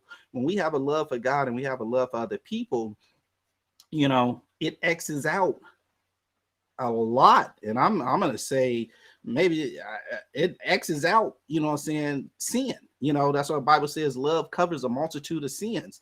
Because when we have love for God and love for people, we don't want to do many of the things that we used to do. And it's not, oh, I'm miserable now because I don't want to be a womanizer. I don't want to beat on my kids, and I don't want to be an alcoholic no more, so now I'm miserable. No, that's it's not the case.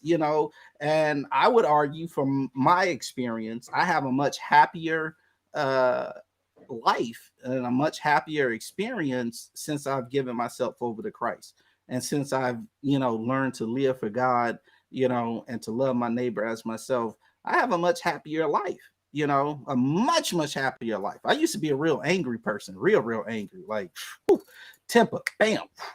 Like, remember that one little movie where they was inside the girl brain, all the different flares, and it had the one that was on fire whenever she get angry, and she had ran away. Y'all know what I'm talking about out there. But I was that little red dude on fire. You say anything, and it's what?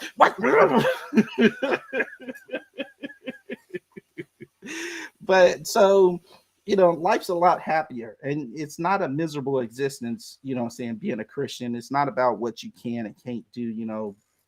All these different laws. So are you saying I could be even happier, Rev? Because I'm a Yeah. pretty happy person. Oh yeah. Oh yeah. Oh yeah. People can And be I've even been on the happier. other side. I've been part of the church, but I'd say right now I'm happier than I've been before. I think you could be I even can happier. I think I you be could have what miserable. yeah, you could be even happier. I think you have what we call real joy. Um, what I'm You saying? tell me I don't Because have real joy, Rev. I ain't saying what you do and you don't. I ain't saying what you do, you don't. That ain't for me to say. Real joy. Ooh, Yeah. I'm nice. You got me. You definitely got me But up now. Like you might yeah, be happy, but you could have real joy. Like, tell me more. and so I can't with you sometimes. I really just can't. But then so as far as the Bible studies, and this one I'm gonna tell people, I'm not telling anybody to leave their current congregation, but consider speaking to your small group leader, your pastor, whoever's leading Bible study. If the Bible study isn't open for conversation, because that's in my mind, that's what that time is for. Open conversations about different things. Yeah, the small group leader or the pastor, whoever's leading your Bible study, will typically try and structure it around a topic or a book or whatever. But there should still always be, saying, room to say, hey, I have certain XYZ spiritual questions that, want to be discussed. Now, if you just got questions on, the latest football stats, then you're probably at the wrong group. But if you got spiritual questions, a Bible study is actually one of your better places to go. Um, to get those questions answered, or try and find you know a a church that has a full-time pastor that you can reach out to, outside of Sundays or Bible studies, where it's just like, hey, I got X, Y, and Z question. You know what I'm saying? And yeah, and that's one of the reasons why it's so important for me to have an office, because I want to be a full-time pastor for those various reasons, to address people's concerns. But I think that myth of the law, you know living under the law, this legalism, trying to fulfill all the commands and always being on edge about this and that.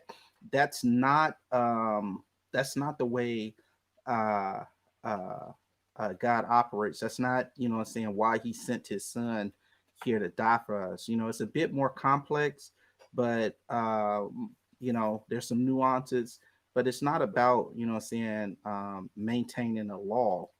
And again, that's why Jesus came, because if it was, the Pharisees and the Sadducees, they had that all wrapped up. They was legal experts. They knew all of them, and then added some more to them just to make it even better. we gonna add a little extra and tweak it. you know so that's not Well, what what it's about. what I love about that, Pastor, what you're saying is, and I wish they, the church would actually do one more thing and call it something else, right? So you got your sermon on Sunday, which there's lots of different ways to teach, right? You've got lecture, and that's kind of what it is, right? It's God's lecture on Sunday, and then you've got Bible study where there's a little bit of give and take, right? We're going to read this scripture. There are many churches that have themes that are set by the quarter or the year, and they're going to roll it out. Um, and so your questions are open, but we want to keep it centered around the topic that we're talking about at that time, because it's Bible study talking about that topic. But if there was another meeting time where it's like, look, we're going to come in, we're going to meet, and we're just going to dialogue, and it's really good to do it with many folks, because oftentimes it's just like, I've been a teacher for a long time. So when someone asks a question in the class, a lot of other people are like, thank God he asked that question, because I had the same question. So being able to hear that answer, or it pops into your head like, oh, yeah, yeah, yeah, that too, and have that space to have that conversation, I think is really powerful and very useful. And that changes the way the church is, right? You kind of come in and they tell you how it's going to be, and you're going to fall in line. But now you're coming in and you can have that dialogue back and forth, and you can learn. You're meeting the people where they're at, and they're growing in God, they're growing in the word, they're growing spiritually, because they're able to have these conversations, right? And they're not judged for it, right? So, you and I are friends, we respect each other, so I can have this conversation with you, and I can be vulnerable. Like, some of the things are things that I share because that's what I know other people believe, and I don't believe those things. Other things I do believe, but I'm not ashamed for believing it. You know what I'm saying? Um and and but through that, having this dialogue here in this space, I know there are other people that are watching that are saying, I feel the same way. What is the answer to that question? How can I grapple with that and chew on it for a little while and say, okay, that makes sense to me.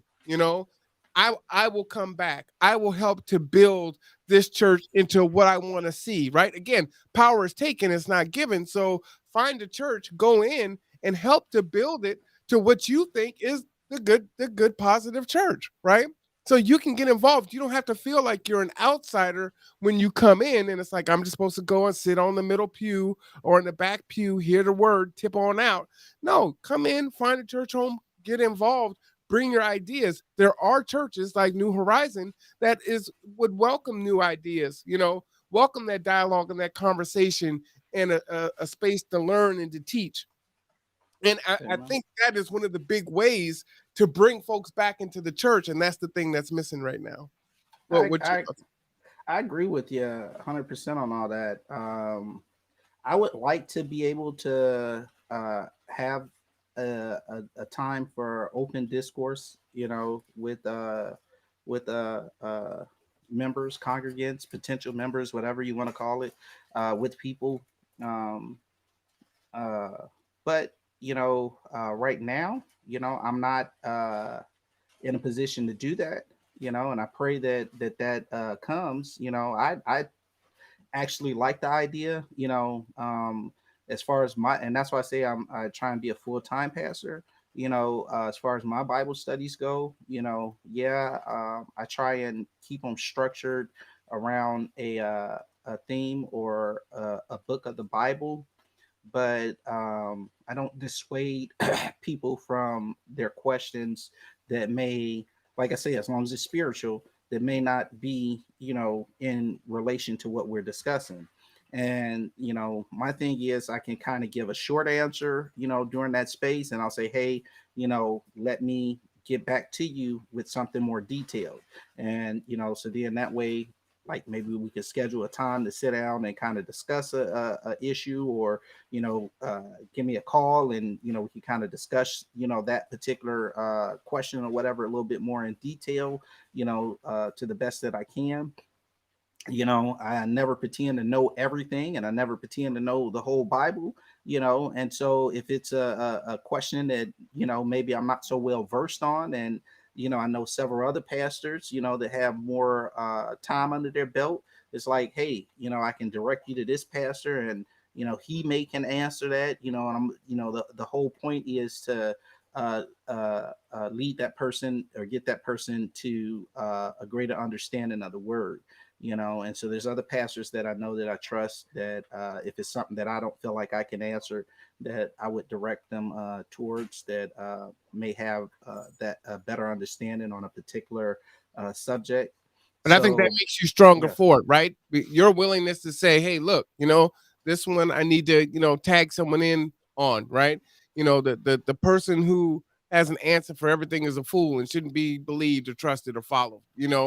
Um, we can't know everything. And at the same time, you also will say, you know what, I reserve the right to, put some thought on it, and kind of elaborate on it or change my mind Oh yeah.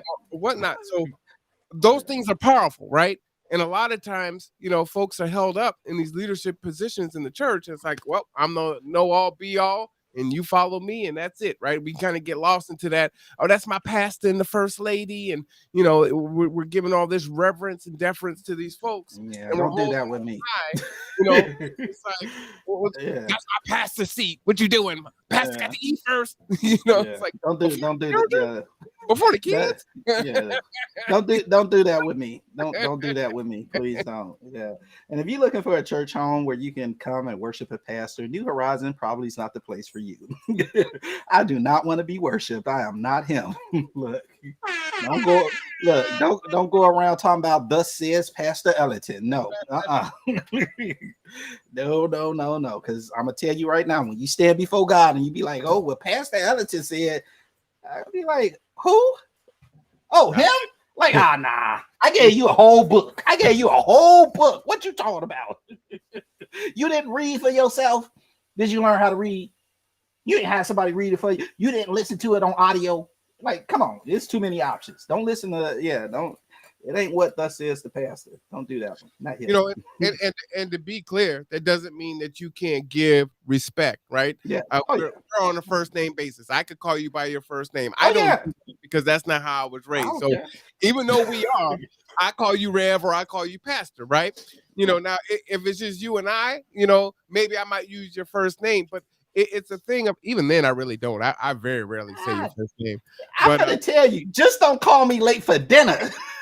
But I think we need to get back to that also, right? We need to respect our wise elders. I don't think you should just respect someone because they, somehow they just haven't died, right? Somehow you haven't died, so you just got to be Mr. and Mrs. and we respect you. Like, oh, you's a fool. But wait a minute. So you saying I shouldn't call him ex-President Trump or Mr. President, Mr. Trump? I shouldn't show him that much respect. well, But you know what I mean? I think we've got to get back to a lot of the things that worked well, right? That sense of community, that sense of family, that sense of respect, and understanding that and we can make excuses, right? We can look and say, well, these folks in the church did this and the church did that, and there's pulpit pimps and they having sex with these folks, or they doing bad stuff with the money, or it's not really a bad church, but they're not doing anything for the congregation or the poor or whatever. And so all these reasons I don't want to go, and so I don't have a church home. And so you can use those as reasons and excuses as to why you don't go or why you're not actively seeking something. But again, kind of like, New Horizons or G2, you can also build it. Yeah. Oh yeah. And look, I am and Brother Moana tell you, I'm not the one to sit there and say I got all the answers. Matter of fact, program that I'm trying to build out right now came from you. So thank you. Cause yeah, so and I ain't gonna talk about it, but something I'm trying to get started for the new year. And that came from talking with you, and I'm like, man, that's awesome. Let's do it. But I also realize my limitations because I don't have a larger congregation with people that's willing to put in the work like that. So I'm limited in how much I can do right now. But what I'm saying, like I always tell you, look, I believe in God, I trust him, and I know he's going to make a way for the work to be done and get done.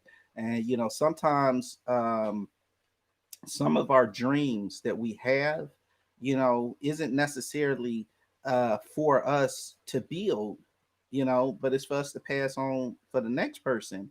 And so I liken that to David and his dream to build a temple for his God. God was being carried around in his tent. And David, like, look, we solid now. We in the promised land. Like, why is God still, living in a tent? You know what I'm saying? And he like, man, I want to build God a temple. And but God was like, yeah, that's nice. I ain't asked you for it. That's nice and all, but you know what? Not you, not you. I'm gonna let your son do that. And so sometimes, even though we have these, God gives us these visions and these thoughts, not all of it is meant to, be done, right away by us. And we have to realize that uh sometimes we just have to start laying foundations for the next person. And then that way it takes off a lot of the stress too of saying, oh, I got to get this done, I got to get that done, because like, no, just work on what's in front of you, and then the next thing and the next thing. And so yeah, you know I pray that some of the visions uh uh gets passed on, like you know, the vision, some of the vision that my Pastor Linton, had for the church, for the outreach in the community with the homeless. Mhm. I'm gonna always continue that. That's always gonna be uh our mission, and I plan to build on that, on what he began. And so yeah, whoever comes after me, I pray that God gives them more, and they, so yeah, yeah, Well, and I know for me, I'm not a church, but I would like to see G2 continue to thrive when I'm no longer there. And I know in spirit, folks carry the spirit of G2 with them as they come and experience us, and then they move on, right? And I hear back from them. And that was the same experience with Steps of Success at the college. I actually bumped into an employee, a long time employee there, been there probably about 15 years. And he hadn't seen me in a long time. He was like, "Hey, man, it was so good to see you." He was actually driving past my house and he stopped. I'm like, "Who's this stranger?" So he backs up. He's like, "Oh, man, so good to see you." And, you know, what are you doing? And so I filled him in, and he just talked about how the program was so powerful that even though I'm gone, that the folks that were in the program are still very tight and close, and they've created their own community that has continued on. And some of those amen, folks from that community helped me to start G2, right? And they amen, still kind of circle around and come back. So I know that even though Steps to Success as a program active at the college doesn't exist anymore, the spirit of what I tried to do continues to carry on. And there are people that weren't part of it, but outsiders in it that can recognize and see it when they know it, right? Yeah.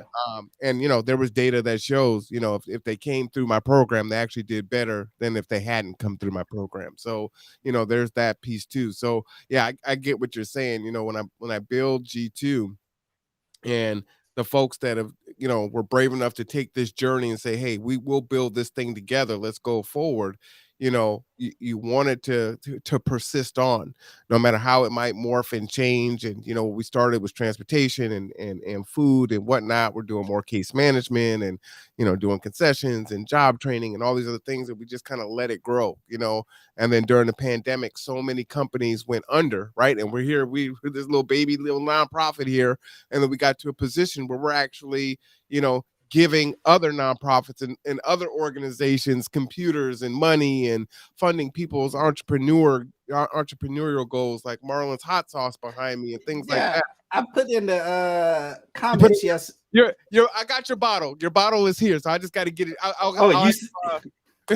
You see me right there. I was like, I gotta get a couple. But I was watching it with my mom. We didn't watch the first one. We watched the second one where y'all was eating a lasagna, and I seen you pull out the hot sauce, and I'm like, and you was talking about Marwan's hot sauce. I'm like, oh, okay. I mean, not Marwan, Marlon's hot sauce. I'm like, oh, okay. He did some hot sauce. But like, I gotta support him. Like, let me get a couple bottles. So yeah. I put that in the chat. Was that yesterday we did that?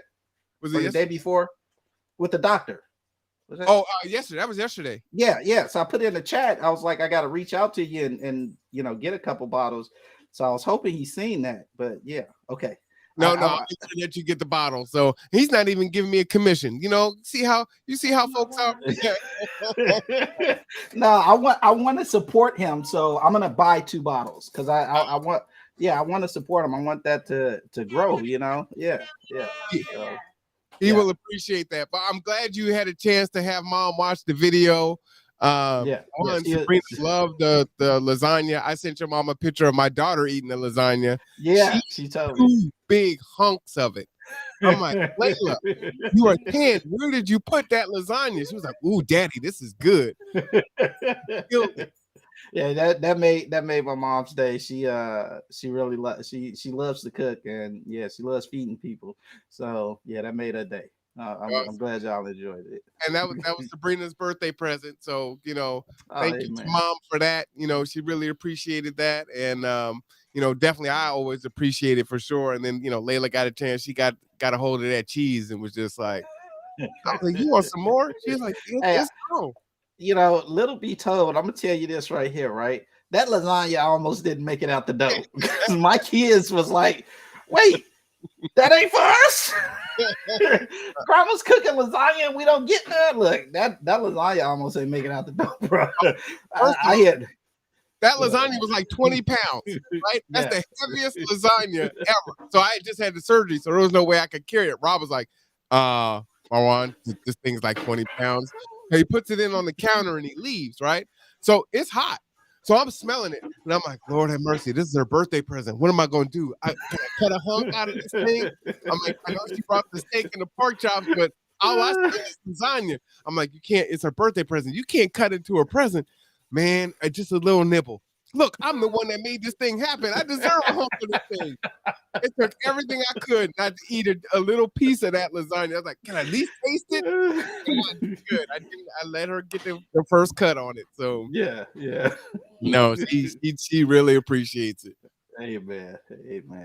Well, look, we over the 2 hours, way past my bedtime, and I'm not feeling quite 100. I apologize, but so we're gonna cut it short.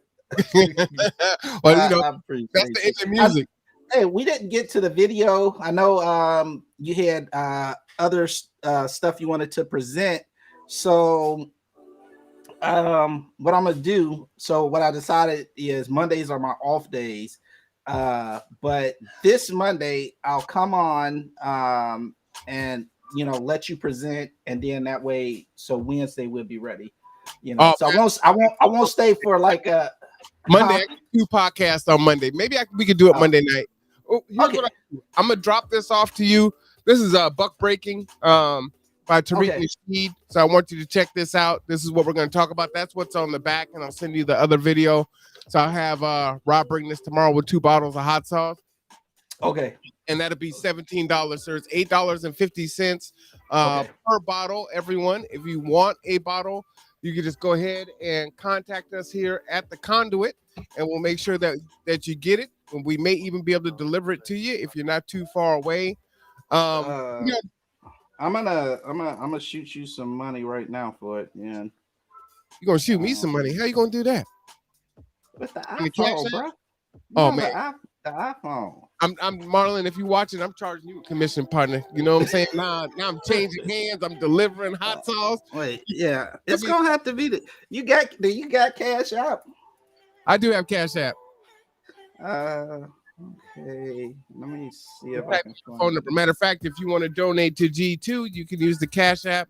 Let me might help if I remember my Cash App. I just don't use it like that. It's $ Marwan Cameron. No, it is the $ the Conduit 2021. Oh, so this isn't it? Oh, you can send it there too. Oh, okay. That's me too. But if you want to send it to the Conduit, it's the $ the Conduit 2021. You know what? I just learned that that's called a cash tag. A cash tag? The dollar? Yeah, so it's cash tag, the Conduit 2021. Oh, okay. Cash. All right, educate me on it. I like it. Hey, like I said, I just learned that. The cash tag. I was like, oh, okay. Yeah, if you want to donate, we'll be setting up a Patreon here soon. We'd love to get people to, donate $5 a month, $10 a month toward the show, so we can keep bringing you these shows. That's less than a cup of coffee, per month. Especially if you could do 20, that'd be great. That's a cup of coffee per week to keep us going. So we'll get all that stuff going and set up. But yeah, I appreciate you, Rev, for coming on. Always, brother. Always. Next Wednesday, we'll have a good show for you. But it was good to talk about the election and kind of show that stuff out. It's all about education and conversation. Yeah.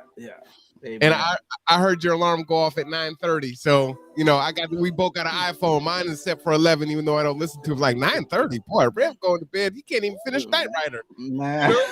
Look, people be thinking I'm playing, and I'm like, I'm in the bed by 9 o'clock, and that alarm go off. That's like, quit playing the little, because you lay down and you play a couple of little, I play a puzzle game, okay, everybody. I play Toy Blast.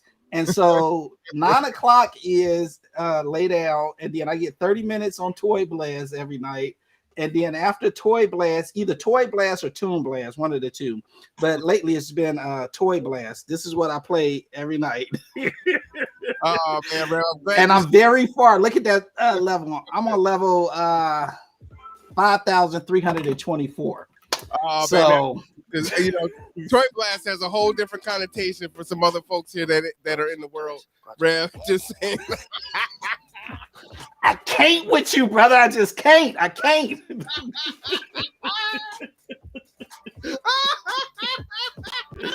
I wasn't even going that way. Like you. Hey, man, my head went straight to the gutter. I'm sorry, Pastor. Go to hell. What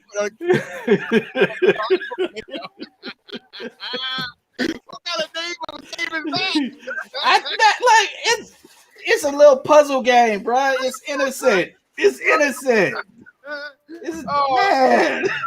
You done ruined my little puzzle game, bro. It's so innocent. You'll never see the name of that game different anymore. I know. This is just like, oh man. Would have been a half hour earlier so he could play Toy Blast. Look, hey, for visual context, this is Toy Blast, people, okay? Don't be listening to and you're gonna get me in trouble, bro. Oh, that's too much. Oh, you finna have me crying over here. You gonna get me in trouble. People gonna be like, "Oh, Pastor toy blasting."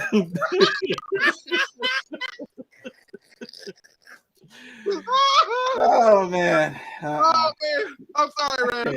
Okay. I don't know what to do with you, bro. Oh man, oh that's funny. Wow. I'm just trying to play my little game, bro. That's all. That's all. Oh, I'm sorry, man. All right, y'all. From Pastor Ellington, I'm on camera. This is the Conduit. We'll see you next time.